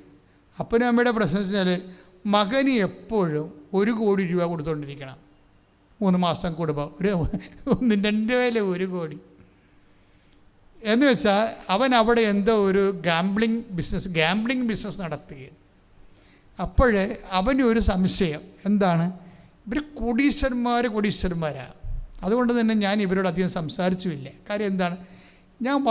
ഞാൻ എൻ്റെ മാറ്റർ മാത്രമേ സംസാരിച്ചുള്ളൂ. കാര്യം ഇവിടെ പണം നമുക്ക് ആവശ്യമില്ല. അതുകൊണ്ട് തന്നെ നമുക്ക് ദൈവം നമ്മുടെ കൂടെ നിൽക്കുമ്പോൾ നിങ്ങൾക്കത് മനസ്സിലാവും. ദൈവം കൂടെ നിന്നാൽ വേറെ ഒന്നിൻ്റെയും ആരുടെയും ആവശ്യം ഉണ്ടാകത്തില്ല. ഇപ്പോൾ 10:4 പറഞ്ഞില്ലേ, ലൂക്കാസ് സുവിശേഷം എന്താ പറഞ്ഞത്? അതൊരു നിലപാടാണ്. ലൂക്കാസ് സുവിശേഷം 10:4. അപ്പോൾ അതെന്താ? ഈശോ 2 പേരായിട്ട് ആൾക്കാരെ പറഞ്ഞു വിടും. 2 പേരായിട്ട് ഈശോ ആൾക്കാരെ പറഞ്ഞു വിടുമ്പോൾ എന്താ പറയണത്? നിങ്ങൾ മടിശീലയോ സഞ്ചിയോ ചെരുപ്പോ നിങ്ങൾ കൊണ്ടുപോകരുത്. വഴിയിൽ വെച്ച് ആരെയും അഭിവാദനം ചെയ്യുകയും അരുത്. അപ്പം നിസ്സാര കാര്യമാണ്. ആൾക്കാരെ ഹൈ എന്ന് പോലും പറയരുതെന്ന് എന്ന് വെച്ചാൽ അതിൻ്റെ അർത്ഥം എന്താണ്? നമ്മൾ പ്രേക്ഷിത പ്രവർത്തനം, യേശുവിൻ്റെ പ്രവർത്തനത്തിന് പോകുമ്പോൾ ഒരു മനുഷ്യൻ, ഇപ്പോൾ ഒരാളെ പോകുമ്പോൾ നമുക്കാകുമ്പോൾ ചിരിച്ച് കാണിച്ച്, നമ്മൾ അങ്ങോട്ട് പോകുമ്പോൾ ഒന്ന് ചിരിച്ച് കാണിച്ചെന്ന് വിചാരിച്ചോ, അതുകൊണ്ട് നഷ്ടമൊന്നും വരാൻ പോണില്ല. പക്ഷേ ഈ ദൈവികമായ ദൗത്യത്തിന്, ദൈവത്തിന് പ്രാധാന്യമുള്ള ദൗത്യത്തിന് പോകുമ്പോൾ നമ്മൾ ആരെയും സ്വപ്പരേണ്ട ഒരു കാര്യമില്ല. നിങ്ങൾ അഭിവാദനം ചെയ്യുമെന്ന് പറഞ്ഞാൽ എൻ്റെ അർത്ഥം എന്താണെന്ന് അറിയാമോ? സ്വപ്പെടരുതെന്ന് എൻ്റെ അർത്ഥം. എന്ന് വെച്ചാൽ ഇവനെ നമ്മൾ അഭിവാദനം ചെയ്തില്ലെങ്കിൽ അപ്പം നമുക്കിട്ടൊരു പണി തന്നാൽ എന്തിരിക്കും? അതുകൊണ്ട് പേടി അതിൻ്റെ ബേസ്മെൻ്റ് എന്താണ്? പേടിയാണ്. നിങ്ങൾ ആൾക്കാരുമായിട്ട് ഡീല് ചെയ്യുമ്പോൾ നിങ്ങൾ ദൈവത്തെക്കാൾ ആരെ പേടിക്കണം? അങ്ങനെ വചനമില്ലേ 12 കാരണം 12:5 ലൂക്കാസ് വിശേഷമാണ് 12:5 നിങ്ങൾ ആരെ ഭയപ്പെടണമെന്ന് ഞാൻ മുന്നറിയിപ്പ് തരാം. കൊന്നതിന് ശേഷം നിങ്ങളെ നരകത്തിലേക്ക് തള്ളിക്കളയാൻ അധികാരമുള്ളവനെ ഭയപ്പെടുവിൻ. പ്രശ്നം വെച്ച് കഴിഞ്ഞാൽ നമ്മൾ ഈ ആധ്യാത്മികത എന്ന് പറഞ്ഞ ഒരു നിലപാടാണ്. കണ്ട അണ്ടകോടനെ വായി നോക്കളെ എല്ലാത്തിനും നാട്ടുകാരെയൊക്കെ എല്ലാത്തിനും നമ്മൾ ചിരിച്ച് കാണിക്കണം, ഭയപ്പെടുന്ന നമ്മൾ അഭിവാദനം ചെയ്യുന്നതിൻ്റെ പിന്നിൽ നമുക്കൊട്ടൊരു പണി കിട്ടല്ലേ, പാര വെക്കല്ലേ കേട്ടാ, എങ്ങനെയും ജീവിച്ച് പോട്ടെ, പിഴച്ച് പോട്ടെ എന്ന് നമ്മൾ അവനോട് പട്ടാങ്ങി പറയുകയാണ്. അതാണ് പ്രശ്നം. ഞാൻ എങ്ങനെയെങ്കിലും പിഴച്ച് പോട്ടെ എന്ന് പറഞ്ഞാൽ അവനോട് പട്ടാങ്ങി പറയുകയാണ്. അപ്പം നമ്മുടെ വിശ്വാസത്തിൽ പ്രസരണ നഷ്ടം ഉണ്ടാകും. അതാണ് പ്രശ്നം. ഇവിടെയാണ് ഘട്ടൻ്റെ, അതായത് വിശ്വാസം എന്നുകൊണ്ട് ഘട്ടൻ്റെ ഒരു നിലപാടാണ്. നമ്മൾ പ്രസരണ നഷ്ടം ഉണ്ടായാൽ ദൈവത്തെക്കാളുപരി നമ്മൾ മനുഷ്യനെ നമ്മൾ ഭയപ്പെടുന്നുണ്ട്. അതാണ് 12. അപ്പോൾ അത് ഈ വിശ്വാസം എന്ന് പറയുന്നത് എന്തുകൊണ്ടാണ് ദൈവത്തിൽ നിന്ന് അകന്നു പോകണത്? ഇപ്പം ഇളയ മകൻ ദൈവത്തിൽ നിന്ന് അകന്നു പോയി, മൂത്ത മകൻ ദൈവത്തിൽ നിന്ന് അകന്നു പോയില്ല. അപ്പോൾ എങ്ങനെയാണ് അകന്നു പോകണമെന്നാണ് ഇപ്പോൾ പറഞ്ഞുകൊണ്ടിരിക്കുന്നത്. എങ്ങനെയാണ് ദൈവത്തെക്കാൾ പ്രാധാന്യം വ്യക്തികൾക്കോ വസ്തുവിനോ ബന്ധങ്ങൾക്കോ ഇപ്പോൾ നിങ്ങൾ ഒരു കമ്പനിയായ ലൈന വല്ലതുമാണ്. അപ്പോൾ അവൻ പറഞ്ഞ് എടി എനിക്ക് സംസാരിക്കണം, നീ ഇന്ന് പള്ളിയിൽ പോകണ്ടെന്ന് പറഞ്ഞാൽ പോകത്തില്ല. അവളെ തീർന്ന സംഭവം. അതായത് അവൻ്റെ കസ്റ്റഡിയിലായിപ്പോയി. കാര്യം അവനാ റിമോട്ടിൽ ഇവളെ നയിച്ചുകൊണ്ടിരിക്കുന്നത്. ഇതാണ് പ്രശ്നം. ഈ ആധ്യാത്മികതയെ എങ്ങനെ ഡാമേജ് ആക്കുന്നു എന്നുള്ളത് റിലേഷനിൽ നമ്മൾ കൈവരിക്കുന്ന നിലപാടിൻ്റെ ഭാഗമാണത്. ഒരു നിലപാടാണ്. ഇപ്പോൾ ആശീർവാദത്തിൻ്റെ വിഷയം തന്നെ 5:47 മത്തായി ശ്ലീഹയുടെ സുവിശേഷത്തിൽ എന്താ ഈശോ പറയണത്? നിങ്ങളെ സ്നേഹിക്കുന്നവരെ മാത്രമേ അഭിവാദനം ചെയ്യുന്നുള്ളൂ എങ്കിൽ എന്ത് മേന്മയാ വിശേഷ വിധിയായി നിങ്ങൾ എന്താണ് ചെയ്യണത്? മനസ്സിലായില്ല? അപ്പം നേരത്തെ എന്താ പറഞ്ഞത്? നിങ്ങൾ ആരെയും അഭിവാദനം ചെയ്യരുത് എന്ന് വെച്ചതിൻ്റെ അർത്ഥം എന്താണ്? നിങ്ങൾ ദൈവത്തെക്കാൾ ഉപരി ആരെയും സോപ്പിടരുതെൻ്റെ അർത്ഥം. അത് വിശ്വാസം എന്നുകൊണ്ട് ഭയങ്കര രസമാണ്, പ്രസരണ നഷ്ടം ഉണ്ടാകും. പക്ഷേ ദൈവത്തിൻ്റെ പ്രഖ്യാപിത നിലപാട് എന്താണ്? 5:47 പറയണത്. മത്തായിയുടെ സുവിശേഷം 5:47 എന്താ പറയണത്? നിങ്ങൾ സ്നേഹിക്കുന്നവരെ മാത്രമേ നിങ്ങൾ അഭിവാദനം ചെയ്യുന്നുള്ളൂ എങ്കിൽ വിശേഷവിധിയായി നിങ്ങൾ എന്താണ്? ഒന്ന് ഏറ്റു പറഞ്ഞ്, നിങ്ങളെ സ്നേഹിക്കുന്നവരെ മാത്രം നിങ്ങൾ അഭിവാദനം ചെയ്യുന്നുള്ളൂ എങ്കിൽ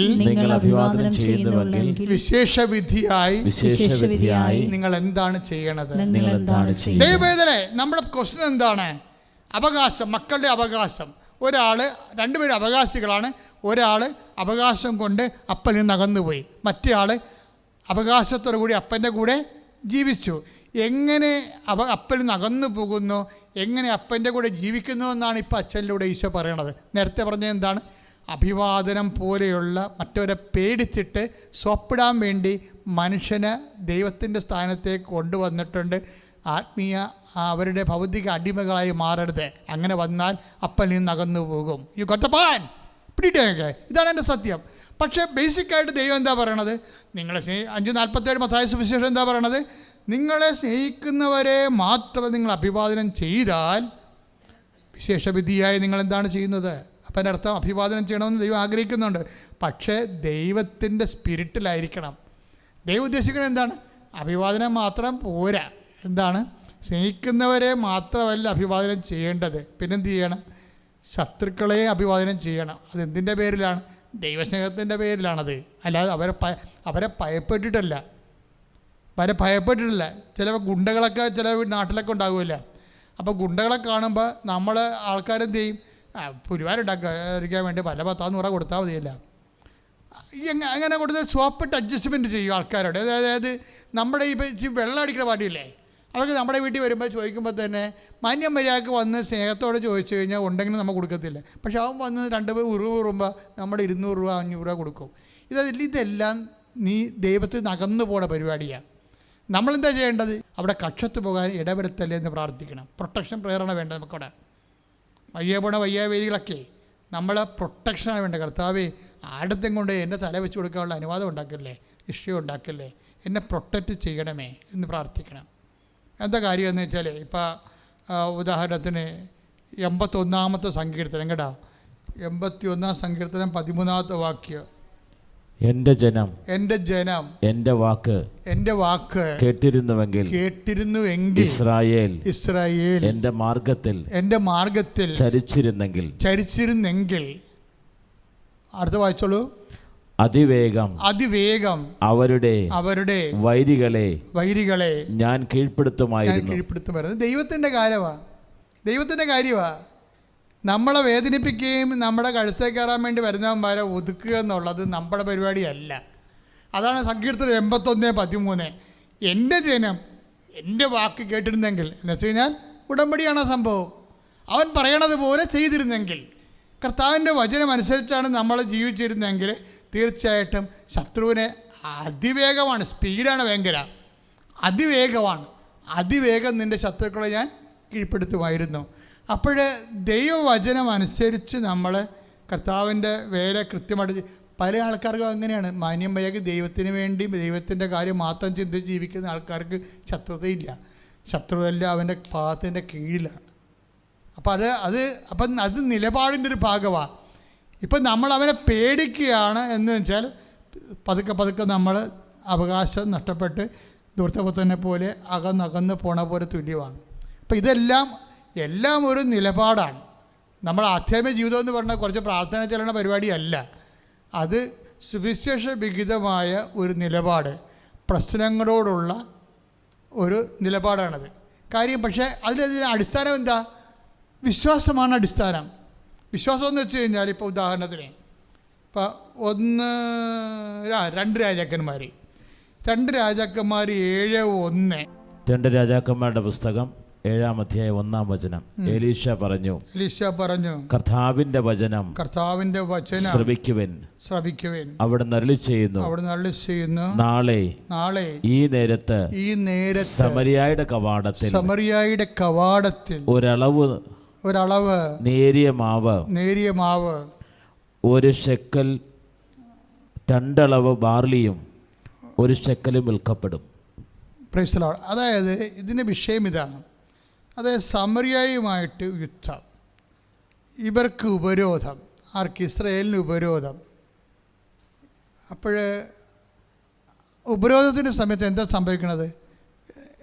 1 അളവ് ബാർലിക്ക് 8 കഴുതയുടെ തലയുടെ വിലയാണ് മാർക്കറ്റിൽ. അപ്പം അത്രയും വില കൂടി. പക്ഷേ എലീശ പറയണത് നാളെ ഈ സമയത്ത് സമറിയയുടെ കവാടത്തിൽ 1 ശെക്കലിന് ഒരളവ് നേരിയ മാവ് വെച്ചാൽ വെറുതെ കൊടുക്കുമെന്ന് അതിൻ്റെ അർത്ഥം. ഇത്രയും ദാരിദ്ര്യ കോടി ഇരിക്കുന്ന രാജ്യത്തിൽ നിന്ന് നാളെ ഈ സമയത്ത് 24 മണിക്കൂറിനുള്ളിൽ ഈ ദാരിദ്ര്യം മാറുമെന്നാണ് പറയണത്. പീഡിയ ഒരു രാജ്യത്തിൻ്റെ ദാരിദ്ര്യമാണ് അത്. 2 രാജാക്കന്മാരുടെ 7:1-2-3 വചനങ്ങളാണ്. അതായത് മഹാദാരിദ്ര്യം പിടിച്ചു കിടക്കുന്ന ഒരു സംഭവം. ബാർലിയോ അല്ലെങ്കിൽ ഗോതമ്പോ പൊടിയോ ഒന്നും കിട്ടാനില്ല. അതൊക്കെ പണ്ടാര വിലയാണ്. അപ്പോൾ ആൾക്കാർ പട്ടിണി കിടന്ന് ദ്രവിക്കുന്ന സമയത്താണ് ഈ പ്രവാചകൻ പറയുന്നത് നാളെ 24 മണിക്കൂറിനുള്ളിൽ ഈ സിറ്റുവേഷൻ ചേഞ്ച് ചെയ്യുമെന്ന് പറയും. അത് പറയുമ്പോൾ ഹോസേ രാജാവിൻ്റെ ചുമലിൽ ഹോസേ രാജാവ് എൻ്റെ സേനാനായകൻ, അയാളാണല്ലോ യുദ്ധത്തിൻ്റെ വീരൻ, അയാൾ ഈ രാജാവിൻ്റെ ചുമലിങ്ങനെ ചാരിക്കിടന്നുകൊണ്ടിങ്ങനെ ചോദിക്കും.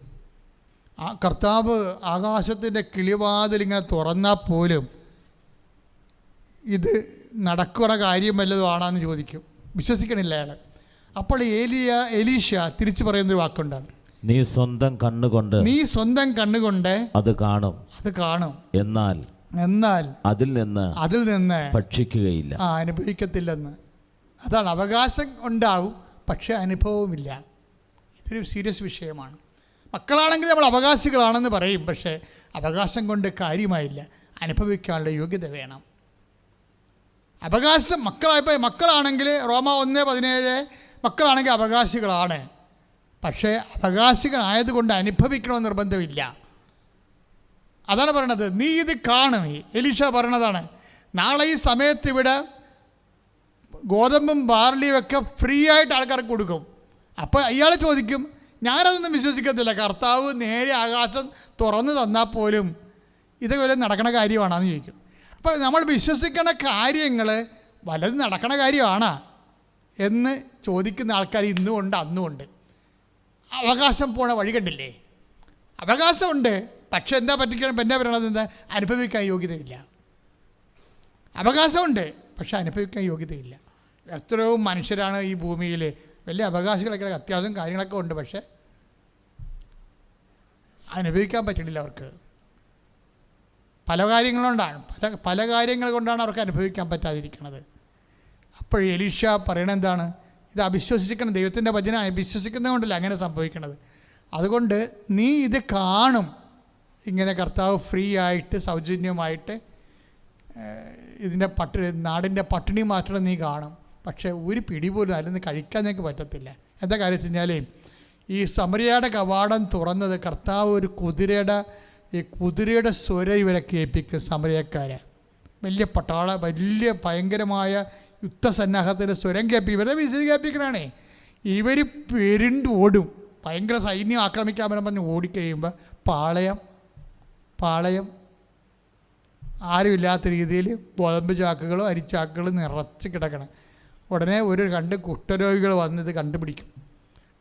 ജനങ്ങളോട് പറയും, പാളയത്ത് മുഴുവനും ഗോതമ്പും ബാർലിയും പൊടിയാണെന്ന് പറയും. വാട പോലെ കൂട്ടിയിട്ടിരിക്കണമെന്ന് പറയുമ്പോൾ ഇസ്രായേൽ ജനം മുഴുവനും ഓടും. അപ്പോൾ ഈ സേനാനായകനാണ് രാജാവ് ഏൽപ്പിക്കണത് ജനങ്ങളെ നിയന്ത്രിക്കാൻ വേണ്ടി. പാളയത്തിലൊക്കെ വിടാൻ വേണ്ടി ജനങ്ങൾക്ക് നിയന്ത്രിക്കണ്ടേ, അതിനു വേണ്ടി. അപ്പോൾ അയാളെ നിയന്ത്രിക്കാൻ വേണ്ടി കവാടത്തേക്ക് നിൽക്കുമ്പോൾ എന്താ സംഭവിക്കണത്, ജനങ്ങൾ പട്ടിണി കിടന്നിട്ട് എത്രയോ ദിവസങ്ങളായി അവരിങ്ങനെ പരവേശവും ഇതുകൊണ്ട് ആക്രാന്തം കൊണ്ട് എല്ലാം കൊണ്ട് ഇടിച്ച് തല്ലി പാളയത്തിൽ കയറുമ്പോൾ ഇയാൾ താഴെ വീഴുമ്പോൾ ജനങ്ങൾ അയാളുടെ മുതുകത്തോട് കയറിപ്പോയി നട്ടലൊടിഞ്ഞു പോകും, ചത്തുപോകും. അതാണ് എലീഷ പറയണത്, അവകാശം നീ കാണും പക്ഷെ അനുഭവിക്കത്തില്ല. ദൈവവേദന അവകാശം, മക്കളാണെങ്കിൽ അവകാശികളാണ് എന്ന് പറഞ്ഞാൽ അതിൻ്റെ അർത്ഥം എന്താണ്, ക്രിസ്തുവിൻ്റെ കൂട്ടവകാശികളെന്ന് കൂടെ പൗലോസ് പറയുന്നുണ്ട്. അത് ആൾക്കാരെ കേൾക്കത്തില്ല. കാര്യം ക്രിസ്തുവിൻ്റെ കൂട്ടവകാശി, മക്കളാണെങ്കിൽ അവകാശികളാണ്, പിന്നെന്താണ് ക്രിസ്തുവിൻ്റെ കൂട്ടവകാശികളും. ക്രിസ്തുവിൻ്റെ കൂട്ടവകാശം എന്ന് പറയുമ്പോൾ നമുക്കെന്താ കിട്ടണത്, നിത്യത എന്നാണ് കിട്ടുന്നത്. എൻ്റെ ദൈവവേദനെ, എൻ്റെ മകനെ 15:31 പറഞ്ഞെന്താണ്, മൂത്ത മകനോട് പറഞ്ഞാൽ, എൻ്റെ മകനെ നീ എപ്പോഴും എൻ്റെ കൂടെയാണല്ലോ, എനിക്കുള്ളതെല്ലാം നിനക്കുള്ളതാണെന്ന് പറയുമ്പോൾ നിത്യത വരെയാണ് പറയണത്. അപ്പം നമ്മൾ ഓർക്കും നമ്മളെ ജോലിയിട്ട് താമസിച്ചു, അല്ലെങ്കിൽ എല്ലാവരും കിട്ടുന്ന പോലെ എനിക്ക് പെൻഷൻ സമയത്ത് കിട്ടിയില്ല, അല്ലെങ്കിൽ എനിക്ക് ശമ്പളം കിട്ടിയില്ല, അല്ലെങ്കിൽ എൻ്റെ ഒരുമിച്ച് ഞങ്ങൾക്ക് ഭാഗോടമ്പഴ ചെയ്തിട്ട് ചേട്ടൻ്റെ അനുജൻ്റെ സ്ഥലത്താണ് കൂടുതൽ വിളവും കാര്യങ്ങളൊക്കെ കിട്ടുന്നത്. ഇങ്ങനെ നമുക്ക് എപ്പോഴും ഓരോ കാര്യം, നമുക്ക് എപ്പോഴും ഈ അലവലാതി മനുഷ്യർക്ക് എപ്പോഴും ഇങ്ങനെ പ്രാക്കുവേട്ട വർത്തമാനം പറഞ്ഞുകൊണ്ടിരിക്കും. അവരെ തല്ലിക്കൊല്ലാതെ വേറെ മാർഗ്ഗമൊന്നുമില്ല. പക്ഷെ നമുക്ക് തല്ലിക്കൊള്ളാൻ പറ്റത്തില്ല, പറയാനേ പറ്റത്തുള്ളൂ. കാര്യം വെച്ചാൽ അവർ പ്രാക്കപ്പെട്ടവരാണ്. കാര്യം ദൈവിക വഴികൾ അറിയാൻ പാടില്ല. എല്ലാത്തിൻ്റെ നെഗറ്റീവ് മാത്രം പറഞ്ഞുകൊണ്ടിരിക്കുന്ന ആൾക്കാരെ കണ്ടിട്ടില്ലേ? എന്ത് പറഞ്ഞാലും നെഗറ്റീവ്. അപ്പോൾ നെഗറ്റീവ് പറയുമ്പോഴുണ്ടാകുന്ന പ്രശ്നം എന്ന് വെച്ച് കഴിഞ്ഞാൽ ഇതുപോലുള്ള അവസ്ഥയാണ്. അതായത് നമ്മളെ സംബന്ധിച്ചിടത്തോളം ചില കാര്യങ്ങൾ പിതാവ് ഉദ്ദേശിക്കുന്നത് എന്താണ്? നിങ്ങൾ മക്കളാണെങ്കിൽ അവകാശികളാണ്, പക്ഷേ ക്രിസ്തുവിൻ്റെ കൂട്ടവകാശിയാണ്. അപ്പോൾ എന്താണ് ഈ ക്യാഷ് ആൻഡ് കൈൻഡായിട്ട് നമുക്ക് ഇങ്ങനെ ചക്കരയും പീരയുമായിട്ട് കൈ കിട്ടുന്നതിനേക്കാൾ ഉപരി നിത്യത ആണ് ഇതിൻ്റെ അത് ഉദ്ദേശം. ക്രിസ്തുവിൻ്റെ കൂട്ടവകാശികളല്ലേ? അപ്പോഴെന്നാ സംഭവിക്കണത്? കർത്താവിൻ്റെ കൂടെ നിത്യതയാണ് ഏറ്റവും വലിയ അവകാശം. We got the point. പിടികിട്ടിയോ നിങ്ങൾക്ക്? അപ്പം നിത്യതയാണ് ഏതെങ്കിലും വിഷയത്തിലെ സ്ഥാവര ജംഗമ ഭൗതികമായ ആനുകൂല്യങ്ങളിലെ നിൻ്റെ കൂടപ്പുറപ്പിനേക്കാൾ കുറവാണ് നിനക്കെങ്കിൽ you must rejoice in the name of Jesus. നീ കർത്താവിൻ്റെ മുമ്പിൽ ആഹ്ലാദിക്കണം. എന്താ കാര്യം? ക്യാഷ് ആൻഡ് കൈൻഡായിട്ട് നമ്മുടെ കയ്യിൽ കിട്ടുന്ന ഭൗതികമായ ആനുകൂല്യങ്ങൾ അതിൻ്റെ അവസാനം എന്താണ്? ഈ ശരീരം തന്നെ ഉപയോഗിച്ച് അത് പോവും. പക്ഷേ ക്രിസ്തുവിൻ്റെ കൂട്ടവകാശികൾ എന്ന് പറയുന്ന രണ്ടാമത്തെ ഒരു പക്ഷേ ഏറ്റവും വലിയ അവകാശമുണ്ട്. അതെന്താ? നിത്യതയാണ്. എൻ്റെ ദൈവവേദനേ, ഏതെങ്കിലും കാരണങ്ങൾ ഇപ്പം നമ്മൾ തന്നെ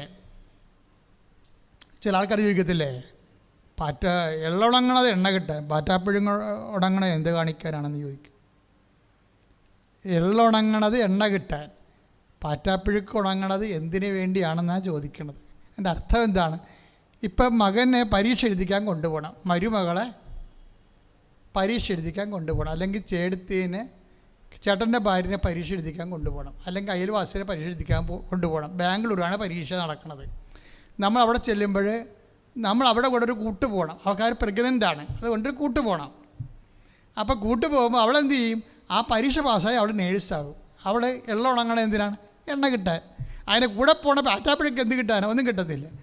അപ്പോൾ ആ ഒരു മൈൻഡിലാണ് ആൾക്കാർ വിഷയങ്ങളെ എടുക്കണത്. ഈശോ പറഞ്ഞത് എന്താണ്? നീ പാറ്റാപ്പഴക്കായിട്ട് അവിടെ നിനക്കൊന്നും കിട്ടിയില്ലെങ്കിലും അവിടെ കിട്ടാത്ത കാര്യം ഞാൻ നിനക്ക് തരും. ഇതാണ് വിശ്വാസം എന്ന് പറയുന്നത്. അവിടെ കിട്ടത്തില്ല, അവളുടെ കാര്യം ജോലി നീ സഹായിക്കുന്നതേ ഉള്ളൂ. അതുകൊണ്ടാണ് ഈശോ പറഞ്ഞത് വിശേഷ വിധിയായി നിങ്ങളുടെ സഹോദരങ്ങളെ മാത്രമേ. ഇപ്പോൾ 6:38 ഇല്ലേ ലൂക്കാസ് വിശേഷം, അതായത് 6:38 വചനങ്ങൾ. ശപിക്കുന്നവരെ അനുഗ്രഹിക്കുവിൻ, അധിക്ഷേപിക്കുന്നവർക്ക് വേണ്ടി പ്രാർത്ഥിക്കുക. അടുത്ത വചനം വായിച്ചേ. ഒരു ചെകിടത്ത് അടിക്കുന്നവന് മറ്റേ ചെകിടുകൂടി കാണിച്ചു കൊടുക്കുക. മേലങ്കി എടുക്കുന്നവന് കുപ്പായം കൂടി എടുക്കുന്നതിൽ നിന്ന് തടയരുത്. നിന്നോട് ചോദിക്കുന്ന ഏതൊരുവനും കൊടുക്കുക. നിന്റെ വസ്തുക്കൾ എടുത്തു കൊണ്ടുപോകുന്നതിനോട് തിരികെ ചോദിക്കരുത്. നിന്റെ വസ്തുക്കൾ എടുത്തുകൊണ്ട് പോകുന്നതോട് തിരികെ ചോദിക്കരുത്. മക്കളെ, ഇതൊക്കെ ഈ വചനങ്ങളെ കേട്ടിട്ട് ഈ ജന്മത്തിൽ ഇത് നടക്കില്ലെന്ന് നിങ്ങൾക്ക് തോന്നണില്ലേ? കാരണക്കുറി അടിക്കണവന് മറ്റേ കാരണം ആര് കാണിച്ചു കൊടുക്കാനാ? ഇല്ല. അതുപോലെ തന്നെയാണ് ചോദിക്കുന്നവരൊക്കെ കൊടുക്കുക, വായ്പയ്ക്ക് വന്നത് ഒഴിഞ്ഞു മാറരുത്. ഇങ്ങനെ കർത്താവിൻ്റെ കുറേ വചനങ്ങളാണ്. എന്നിട്ട് ഈശോ ചോദിക്കണം എന്തറിയാമോ? നിങ്ങളെ സ്നേഹിക്കുന്നവരെ മാത്രം സ്നേഹിച്ചാൽ പ്രതിഫലത്തിൻ്റെ അവകാശങ്ങൾക്ക് ഉള്ളതെന്ന് ചോദിക്കും.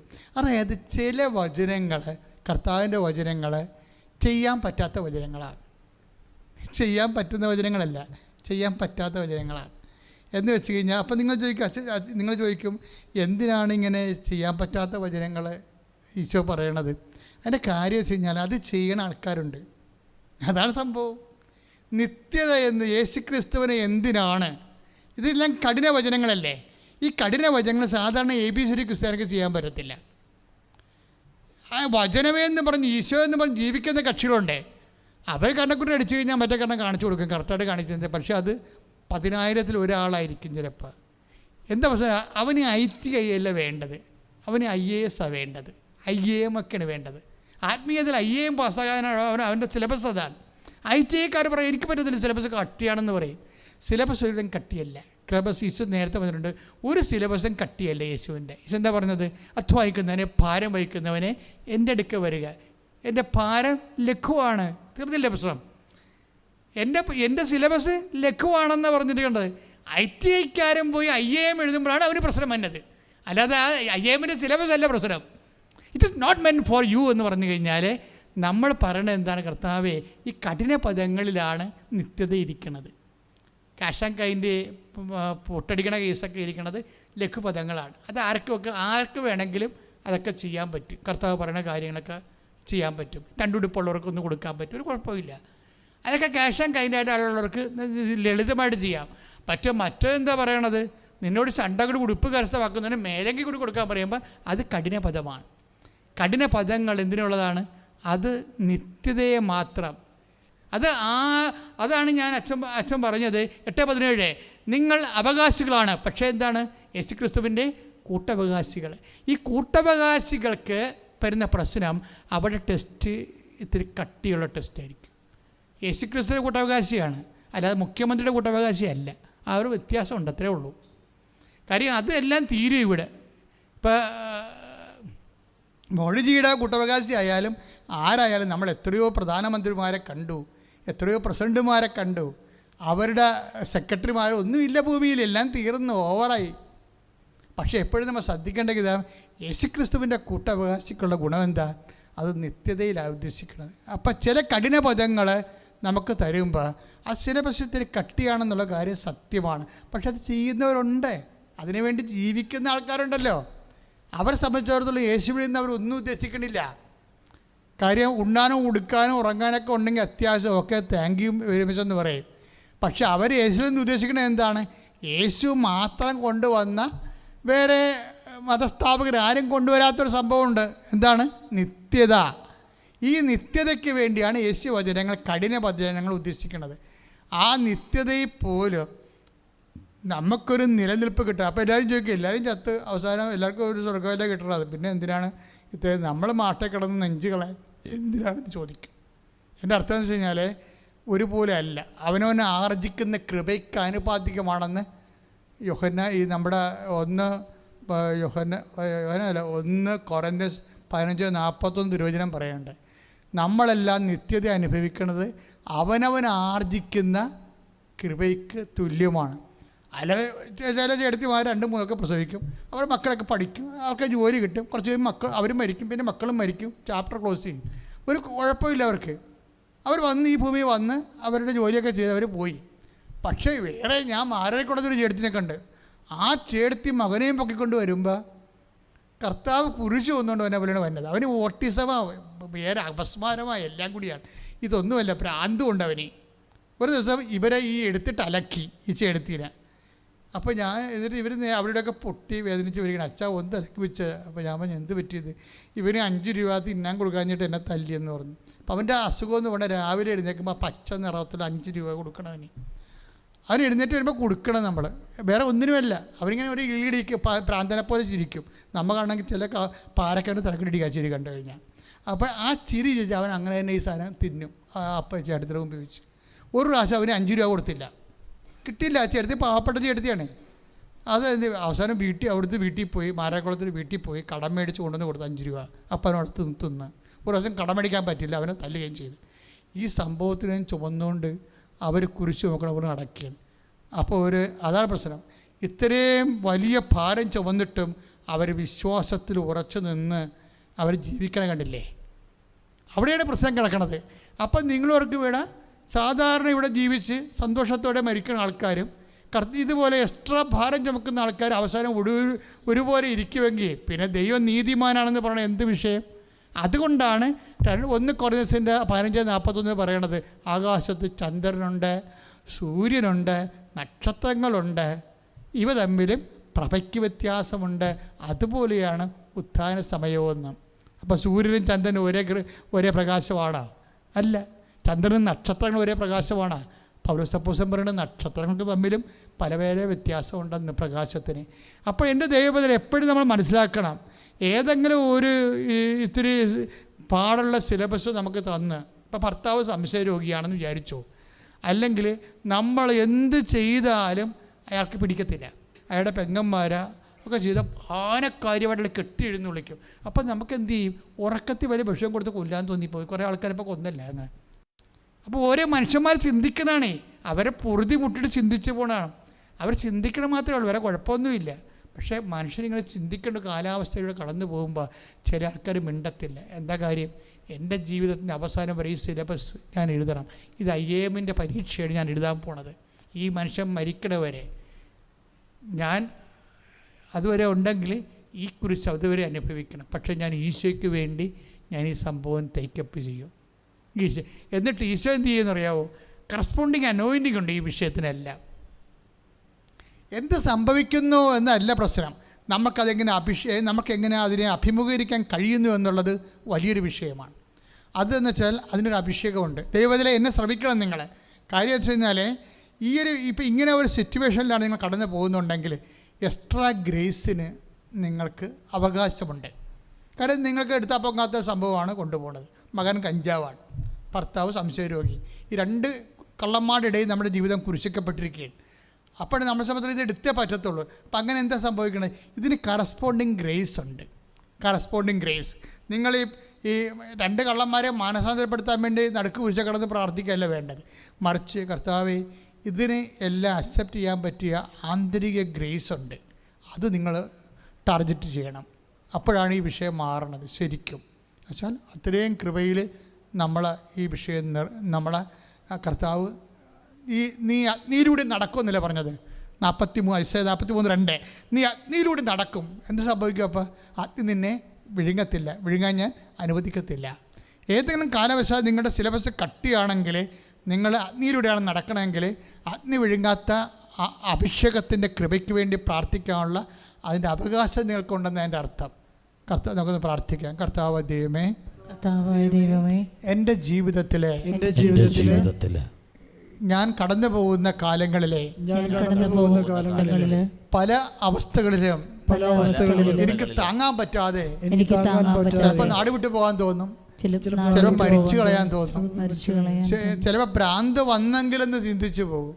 അങ്ങനെയുള്ള സാഹചര്യങ്ങളിലൂടെ കടന്നു പോകുമ്പോൾ കർത്താവെ വിശ്വാസത്തിൽ ഉറച്ചു നിന്ന് ഇതിനെ അതിജീവിച്ചുകൊണ്ട് അതിവിശുദ്ധിയിലേക്കുള്ള അഭിഷേകത്താൽ എന്നെ നിറക്കണമേ. ശ്രുതികട്ടെ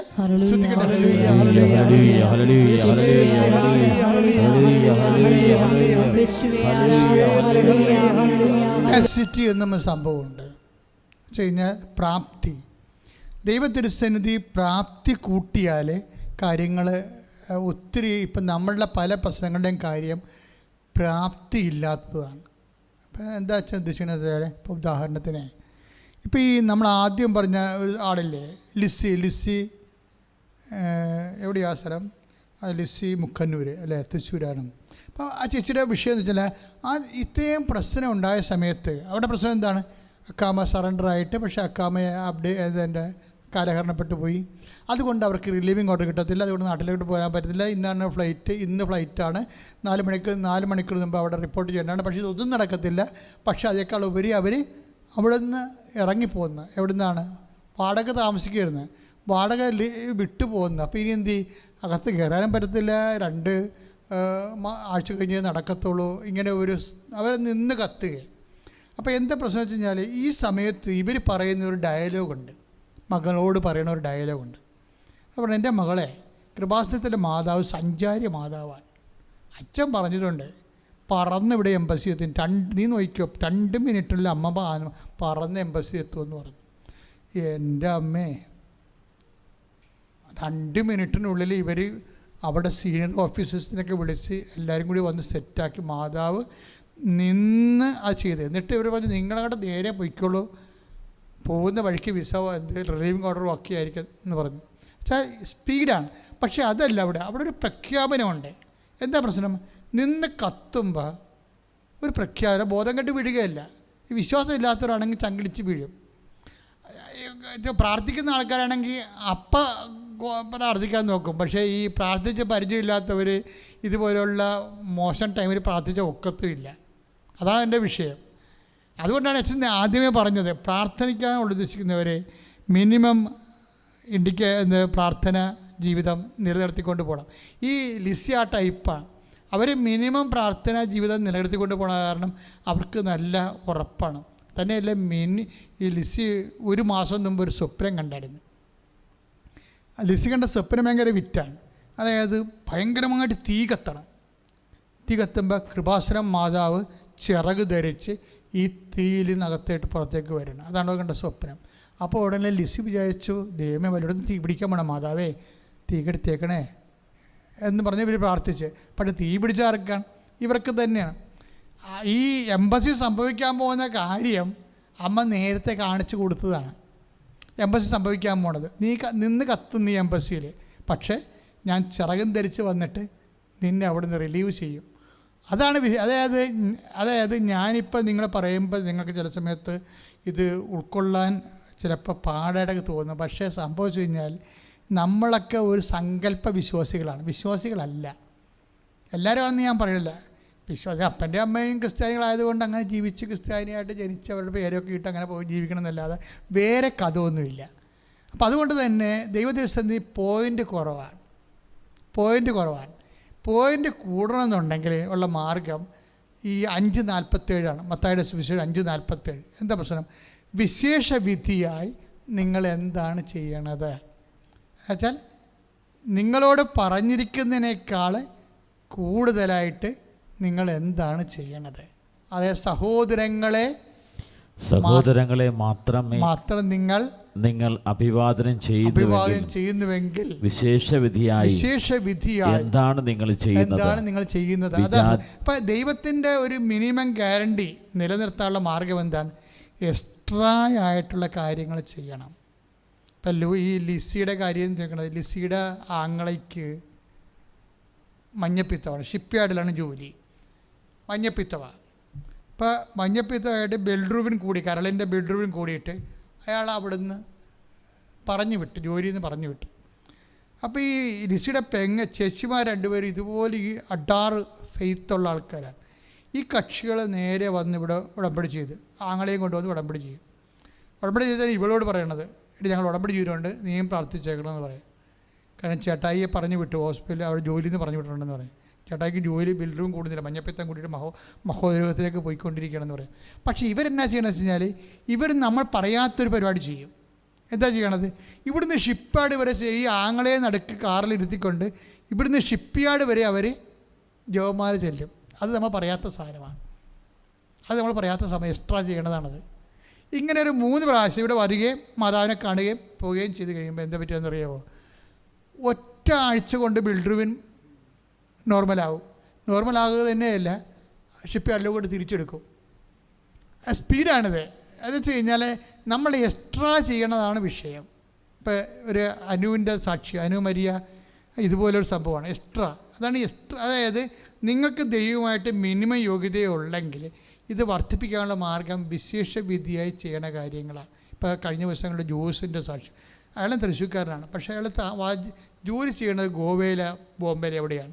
അയാളുടെ പ്രശ്നം എന്ന് വെച്ച് കഴിഞ്ഞാൽ അയാൾക്ക് അപ്പനും ഉണ്ട് അമ്മയുണ്ട്, പ്രായമാണ്, പക്ഷേ ഭാര്യയുണ്ട്, 2 കുഞ്ഞുങ്ങളുമുണ്ട്.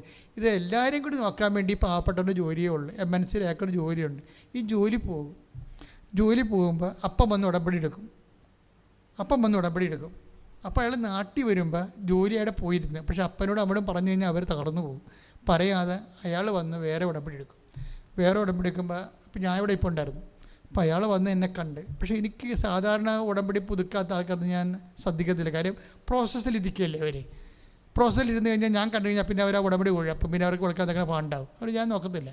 ഞാൻ ഉടമ്പടി പുതുക്കിയെന്ന് നോക്കത്തുള്ളൂ എപ്പോഴും. ഒരാളെ ടൈം ഇൻവെസ്റ്റ് ചെയ്യണമെന്നുണ്ടെങ്കിൽ അയാളുടെ ഉടമ്പടി പേപ്പർ എല്ലാം അയാളെക്കുറിച്ചുണ്ടാവും. അപ്പോൾ അത് നോക്കിയിട്ടാണ് ആളുമായിട്ട് സമയം ഇൻവെസ്റ്റ് ചെയ്യത്തുള്ളൂ. പക്ഷേ ഇയാളെ കണ്ടപ്പോൾ ഇയാൾ പറയണ മുമ്പ് തന്നെ ഞാൻ ചോദിച്ചു, നിങ്ങൾക്ക് ജോലി ഇല്ലാത്ത പ്രശ്നമല്ലേ, നിങ്ങളൊരു പണി ചെയ്യണം, 8-ാം തീയതി ഒന്ന് ഉപവസിക്കണം, 1-ാം തീയതി 8-ാം തീയതി ഉപവസിക്കണം, പിന്നെ 17-ാം തീയതി. അപ്പോൾ അയാൾ 1-ാം തീയതി ഉപവസിച്ച് 8-ാം തീയതി അയാൾ ഉപവസിക്കണ ദിവസം MNC കമ്പനി വേറൊരു കമ്പനിയിൽ നിന്ന് അയാൾക്ക് അതിനേക്കാൾ ശമ്പളത്തിൽ, അതായത് വീട്ടിലിരുന്ന് ജോലി ചെയ്യാൻ വേണ്ടി വർക്ക് അറ്റ് ഹോമായിട്ട് അതിനേക്കാൾ ശമ്പളത്തിൽ ജോലി കിട്ടി. അത് വർക്ക് അറ്റ് ഹോമാണ്. നേരത്തെ അവിടെ പോകണമായിരുന്നു, ഇപ്പം പോകേണ്ട കാര്യമില്ല. അപ്പോൾ ഈ ജോലിയും കാര്യമൊക്കെ അമ്മയുടെ കയ്യിലുണ്ട്, ദൈവത്തിൻ്റെ കയ്യിലുണ്ട്. നമ്മൾക്ക് കിട്ടാത്തതിൻ്റെ കാരണം നമ്മൾ എക്സ്ട്രാ ചെയ്യാൻ ഒട്ടിയടിക്കാൻ പറ്റത്തില്ല. ഇതാണ് പ്രശ്നം. ഉള്ളത് തന്നെ എങ്ങനെയും 16 കൊട്ടുമായിട്ടൊക്കെയാണ് ചെല്ലണത്. ഇപ്പോൾ പ്രത്യക്ഷ പ്രാർത്ഥന കഴിയുമ്പോൾ രാവിലെ എഴുന്നേറ്റിട്ട് 5:30 തൊട്ട് 6:30 മണി വരെയാണ് പ്രാർത്ഥിക്കേണ്ടത്. അപ്പോൾ മിക്കവാറും എഴുന്നേൽക്കുമ്പോൾ 7:30 മണിയാവും. എന്തുകൊണ്ടാണ്? രാത്രി വല്ല വാട്സപ്പൊക്കെ കൊണ്ട് ചാറ്റും ചീറ്റുമൊക്കെ ഇരുന്നിട്ട് ഉറങ്ങാൻ വിട്ടു പോകുമ്പോൾ രാവിലെ എഴുന്നേൽക്കണം താമസിക്കും. അതുകൂടി ആ സംഭവം തീരും. അപ്പോൾ ഇങ്ങനെയാണ് വിഷയം വന്നത്. ഇത് മറിച്ച് എക്സ്ട്രായാണ് ഈ പരിപാടി ചെയ്യണമെങ്കിൽ, ഇപ്പോൾ അനുവിൻ്റെ പരിപാടി എന്താണ്? എന്താ പറഞ്ഞത്? അനു പറഞ്ഞത് എനിക്ക് വിസ ഇൻ്റർവ്യൂ ആണ്, 3 ഞാൻ തോറ്റപ്പോൾ വന്ന് ഉടമ്പടി ചെയ്ത് പാലക്കാട് നിന്ന് ഒറ്റക്ക വന്നത്. ആ സാക്ഷി എനിക്ക് ഭയങ്കര ഇഷ്ടപ്പെട്ടു, ഞാൻ ഇടയ്ക്കിടയ്ക്ക് പറയാറുണ്ട്. അനു വീണ്ടും എക്സാമിൻ്റെ ദിവസം ചെയ്ത പരിപാടിയുണ്ട്, 3 മണിക്ക് എഴുന്നേറ്റ് ബൈബിൾ വായിച്ചു മൊത്തം, എന്നിട്ട് കുളിച്ച് റെഡിയായിട്ട് നേരെ ഓഫീസിൽ പോയി. ഒരു സാധനം തുറന്ന് നോക്കിയില്ല. കാര്യം എന്താണ്? ഈ പരീക്ഷ മാതാവിൻ്റെ പരീക്ഷയാണ്, അതുകൊണ്ട് ഞാൻ ആരോടും സംസാരിച്ചില്ല. കൂട്ടുകാർ പോലും വന്നിട്ട് പോലും ചിരിച്ചു പോലും കാണിച്ചില്ല ഞാൻ ദൈവത്തിൻ്റെ കൂടെയാണ് പോകണമെന്നുള്ളത്. അതാണ് ആരെ അഭിവാദ്യം ചെയ്യുന്നതൊക്കെ നമ്മൾ വായിച്ചില്ല, സംഭവം ശരിയാണ്. അതായത് അപ്പം ഞാനിവിടുത്തെ അനു ഇത് ഭയങ്കരമായ സംഭവമാണ് നീ പറയണത്, പക്ഷേ എവിടെ നിന്ന് നിനക്ക് കിട്ടി? അത് മിനിമം ഹോളി സ്പിരിറ്റാണ്. അതായത് നമ്മൾ ഉപഗ്രഹങ്ങൾ ചന്ദ്രമണ്ഡലത്തിലോട്ട് പ്രവേശിക്കണ പോലെ നമ്മൾ ദൈവത്തിൻ്റെ സ്വന്തമായി കഴിയുമ്പോൾ പരിശുദ്ധാത്മാവിൻ്റെ സംവേദനത്തിലേക്ക് കയറി വരും. അപ്പോൾ നീ പ്രധാന ആചാര്യന്മാരുടെ മുമ്പിലേക്ക് ഹാജരാകുമ്പോഴേ എന്ത് സംസാരിക്കണമെന്ന് മുൻകൂട്ടി ചിന്തിക്കേണ്ട, എന്താണ് സംസാരിക്കേണ്ടതെന്ന് ആ സമയം നിനക്ക് അറിവ് തരും. അപ്പോൾ നിങ്ങളായിരിക്കുകയില്ല, എൻ്റെ സ്വർഗ്ഗസ്ഥനായ പിതാവിൻ്റെ പരിശുദ്ധാത്മാവായിരിക്കും നിങ്ങൾ വഴി സംസാരിക്കുക. ഇപ്പോൾ മത്തായിയുടെ സുവിശേഷം 10-ാം അധ്യായത്തിലുള്ളതാണ്. എന്താണ് കാര്യം? നമ്മൾ ദൈവമായിട്ട് സന്ധിപ്പായി, കുറച്ചുകൂടി ദൈവമായിട്ട് ബന്ധമായി, ദൈവത്തിൻ്റെ സ്വന്തമായെന്നൊക്കെ ദൈവത്തിന് തോന്നിയാൽ നീ എന്ത് ചെയ്യണം, എപ്പോൾ ചെയ്യണം, എങ്ങനെ ചെയ്യണം എന്നെല്ലാം നമുക്ക് നോട്ട് തരും. ഇങ്ങനെ ഒരു റിലേഷനിലേക്ക് വരണം. അതിനുള്ള കപ്പാസിറ്റി ഈ ഉടമ്പടി പ്രാർത്ഥനയ്ക്കുണ്ട്. കാര്യം ഉടമ്പടി എന്ന് പറയുന്നത് പക്ക പ്രയറാണ്. കാര്യം അവൻ പറയണ പോലെ ചെയ്യുകയല്ലേ, അത് അമ്മയിൽ നിന്ന് നമുക്ക് പരിശുദ്ധാത്മാവ് അമ്മയിൽ പ്രവർത്തിച്ച് ലോകത്തിന് കൊടുത്ത ഒരു നിർദ്ദേശമാണ്. അപ്പം അതനുസരിച്ച് നമ്മൾ ജീവിക്കുമ്പോൾ നമ്മുടെ എക്സ്ട്രാ എന്താണ് വിശേഷ വിദ്യയായി ചെയ്യണത്. ഇപ്പം ഞങ്ങൾ നിങ്ങളോട് പറയും, നിങ്ങൾ ആ പത്രം വാങ്ങിച്ചിട്ട് ഇടവകയിൽ കൊണ്ടേ കൊടുക്കണമെന്നത് പറയും. അപ്പം നിങ്ങളെന്ത് ചെയ്യും? ചില ആൾക്കാർ വീട് വീഴാൻ വഴി കൊണ്ടേ കൊടുക്കും. അപ്പം എന്താ പ്രശ്നം വെച്ച് കഴിഞ്ഞാൽ, ഇങ്ങനെ നമ്മൾ ദൈവത്തിൻ്റെ ജോലി ചെയ്യുമ്പോൾ എന്താ സംഭവിക്കണത്? നമ്മൾ എന്ത് ചെയ്യണം, എവിടെ ഏത് യൂണിവേഴ്സിറ്റി പഠിക്കണം, എവിടെ ജോലി കിട്ടും, ഇങ്ങനെയുള്ള കാര്യങ്ങളൊന്നും നമ്മുടേതല്ല. കാര്യം കഴിഞ്ഞ ദിവസങ്ങളിൽ ഇവിടെ ഒരു സാക്ഷി, എൻ്റെ ഒരു സഹപ്രവർത്തക, അവളെ നേഴ്സാണ്, BSc നേഴ്സാണ്. ഇപ്പോൾ ഇവിടെ സ്ഥിരമായിട്ട് വർക്ക് ചെയ്യണതാണ്. അപ്പോൾ അവരിപ്പോൾ തിയോളജി പഠിക്കാൻ പോയിരിക്കുകയാണ്. രൂപത എന്നൊരു പിതാവ് ബിഷപ്പ് വിട്ടിരിക്കണതാണ്. അപ്പോൾ തിയോളജി പഠിച്ചിരിക്കുന്നത് അവൾ ഒരു ദിവസം നോക്കുമ്പോൾ അവൾ MBA എടുത്തു. ഞാൻ പറഞ്ഞപ്പോൾ നേഴ്സുമാർക്ക് MBA എടുക്കാൻ ഭയങ്കര, അവിടെ ജോലി കളയാതെ എടുക്കാൻ വലിയ പാടാണ്. കാര്യം ഒന്ന് ആശുപത്രി ചെന്ന് പെട്ടെന്ന് നമുക്കറിയാം, ഇവരിങ്ങനെ സൂചിയും നൂലും പോലെ ഓടണ കാണാം, നിക്കക്കളി ഉണ്ടാകത്തില്ല. പക്ഷെ അതിൻ്റെ ഇടയ്ക്ക് കൂടി എന്താ പരിപാടി? ശനിയാഴ്ച വൈകുന്നേരം ഇരുന്നുകൊണ്ട് 1000 മണിയുടെ ജപമാല ചെല്ലും. അപ്പോഴെന്നാ പറ്റുക? ദൈവത്തിൻ്റെ സ്വന്തം ആളാണെന്ന് തോന്നിക്കഴിഞ്ഞാൽ എക്സ്ട്രാ ഗേസ് ഇങ്ങനെ കൊടുത്തുകൊണ്ടിരിക്കും. ഓരോ സമയത്ത് എന്ത് ചെയ്യണം, എപ്പോൾ ചെയ്യണം, ആരും കണ്ടില്ലെങ്കിലും പരസ്യം നീ കാണാം. ഇപ്പോൾ കോൾ ഫോർവേഡ് ചെയ്തിരിക്കണത് ഓരോ കമ്പനി കോൾ ഫോർവേഡ് ചെയ്തിരിക്കണതാണ്, ആരും കണ്ടില്ല, പക്ഷെ നീ കാണും, നിൻ്റെ കർത്താവ് കാണിക്കും. എന്നിട്ട് നിന്നെ വിളിച്ച് ആ പത്രവും ആ ഇമെയിലും കാണിക്കും, ആ പരസ്യം കാണിക്കും. മളെ ഇപ്പോൾ അപ്ലിക്കേറ്റ് ചെയ്യും, ഇത് നിനക്കുള്ളതാണെന്ന് പറയും. പക്ഷെ ആരും കണ്ട് കാണത്തില്ല ആ സാധനം. ഇവളെ വിളിച്ച് കാണിക്കും. എനിക്കങ്ങനെ കുറേ അനുഭവം ഉണ്ടായിട്ടുണ്ട്. കർത്താവ് നമുക്ക് വേണ്ടി മാത്രം ചൂണ്ടിക്കാണിച്ച് തരുന്ന സംഭവങ്ങൾ. ദൈവത്തെ ഇതിൽ നിന്ന് എന്ത് കിട്ടുമെന്നല്ല പ്രശ്നം, ദൈവം തന്നെയാണ് പ്രശ്നം. ദൈവത്തിൻ്റെ സ്നേഹത്തിൽ ഒരു ഐക്യപ്പെടാൻ വേണ്ടി പ്രാർത്ഥിക്കുക, ബാക്കി ഒന്നും പ്രശ്നമല്ല. ഞാൻ മനസ്സിലാക്കിയത് ദൈവം തന്നെയാണ് പ്രശ്നം, വേറെ ഒന്നും പ്രശ്നമല്ല. ദൈവവുമായിട്ട് നിങ്ങൾ ഏതെല്ലാം വിധത്തിൽ അടുത്ത് വരാമോ അത്രയും വിധത്തിൽ എൻ്റെ മക്കൾ അടുത്ത് വന്ന് ഐക്യം പ്രാപിക്കാൻ ഉടമ്പടിയിലൂടെ പരമാവധി നിങ്ങൾ സത്യസന്ധത കാണിച്ച് എത്രയും നിങ്ങളുടെ കപ്പാസിറ്റി പ്രാപ്തി വർദ്ധിപ്പിക്കാൻ ഈ ധ്യാനം നിങ്ങളെ സഹായിക്കട്ടെ. Price the Lord. നമുക്ക് സമാപന ആശീർവാദം സ്വീകരിക്കാം. ഈശോ നമ്മളെ ആശീർവദിക്കാൻ പോവുകയാണ്. കരങ്ങൾ ഉയർത്തി, മനമുയർത്തി അതിശക്തമായി സ്തുതിക്കട്ടെ. ഹല്ലേലൂയ, ഹല്ലേലൂയ, ഹല്ലേലൂയ. കർത്താവേ, ഞങ്ങൾ അങ്ങേ ആരാധിക്കുന്ന, സ്തുതിക്കുന്ന കർത്താവേ, മഹത്വപ്പെടുത്തുന്ന കർത്താവേ, ആരാധിക്കുന്ന ദൈവമേ, കർത്താവായ ദൈവമേ, ഉടമ്പടി ധ്യാനത്തിൽ പങ്കെടുത്ത് പ്രാർത്ഥിക്കുന്നവരെ, ഓൺലൈൻ ഉടമ്പടി എടുത്തിട്ടുള്ളവരെ, തീർത്ഥാടന ഉടമ്പടി എടുത്തിട്ടുള്ളവരെ, യോഗങ്ങൾ സമർപ്പിച്ച് സ്പർശിക്കുന്ന കർത്താവേ, പരിശുദ്ധയുടെ പ്രത്യക്ഷീകരണം തിരുസഭ ഏറ്റെടുക്കാൻ വേണ്ടി പ്രാർത്ഥിക്കുന്ന കർത്താവേ, തീരാവ്യാധികളെ, മാരക രോഗികളെ, കർത്താവേ, പരീക്ഷകളിൽ പെട്ട മക്കളെ സ്പർശിക്കണമേ കർത്താവേ. കർത്താവേ, ജോസഫ് അച്ഛനെ കർത്താവേ കൃപയ്ക്ക് മേൽ കൃപ കൊടുത്ത് അഭിഷേകം ചെയ്യണമേ കർത്താവേ. തത്സമയ നിയോഗങ്ങൾ സമർപ്പിക്കുന്നവരെ, ക്യാൻസർ രോഗികളെ കർത്താവേ, അനേക രക്ഷന്റെ കൈവപ്പ് ശുശ്രൂഷ സ്വീകരിച്ചവരെ കർത്താവേ, സമ്പൂർണ്ണ സൗഖ്യത്തിലേക്ക് നയിക്കണമേ കർത്താവേ. കൃപാസനത്തിന്റെ നിർമ്മാണ പ്രവർത്തനങ്ങളെ ആശീർവദിക്കണമേ. ഹല്ലേലൂയ, ഹല്ലേലൂയ, ഹല്ലേലൂയ. ദൈനംദിന പ്രവർത്തനങ്ങളെ ആശീർവദിക്കണമേ. യേശുവേ ആരാധന, യേശുവേ ആരാധന. പരിശുദ്ധ പരമമാ ദിവ്യകാരുണ്യമേ, എന്നുമെന്നും അങ്ങേയ്ക്കാരാധന. പരിശുദ്ധ പരമമാ ദിവ്യകാരുണ്യമേ, എന്നുമെന്നും ആരാധന, അങ്ങേയ്ക്കാരാധന. പരിശുദ്ധ പരമമാ ആരാധന, ദിവ്യകാരുണ്യമേ, ആരാധന. എന്നുമെന്നും അങ്ങേയ്ക്കാരാധന. നമ്മെ പരിശുദ്ധതയെ മാതാവേ, ആവേ പ്രത്യക്ഷീകരണ മാതാവേ,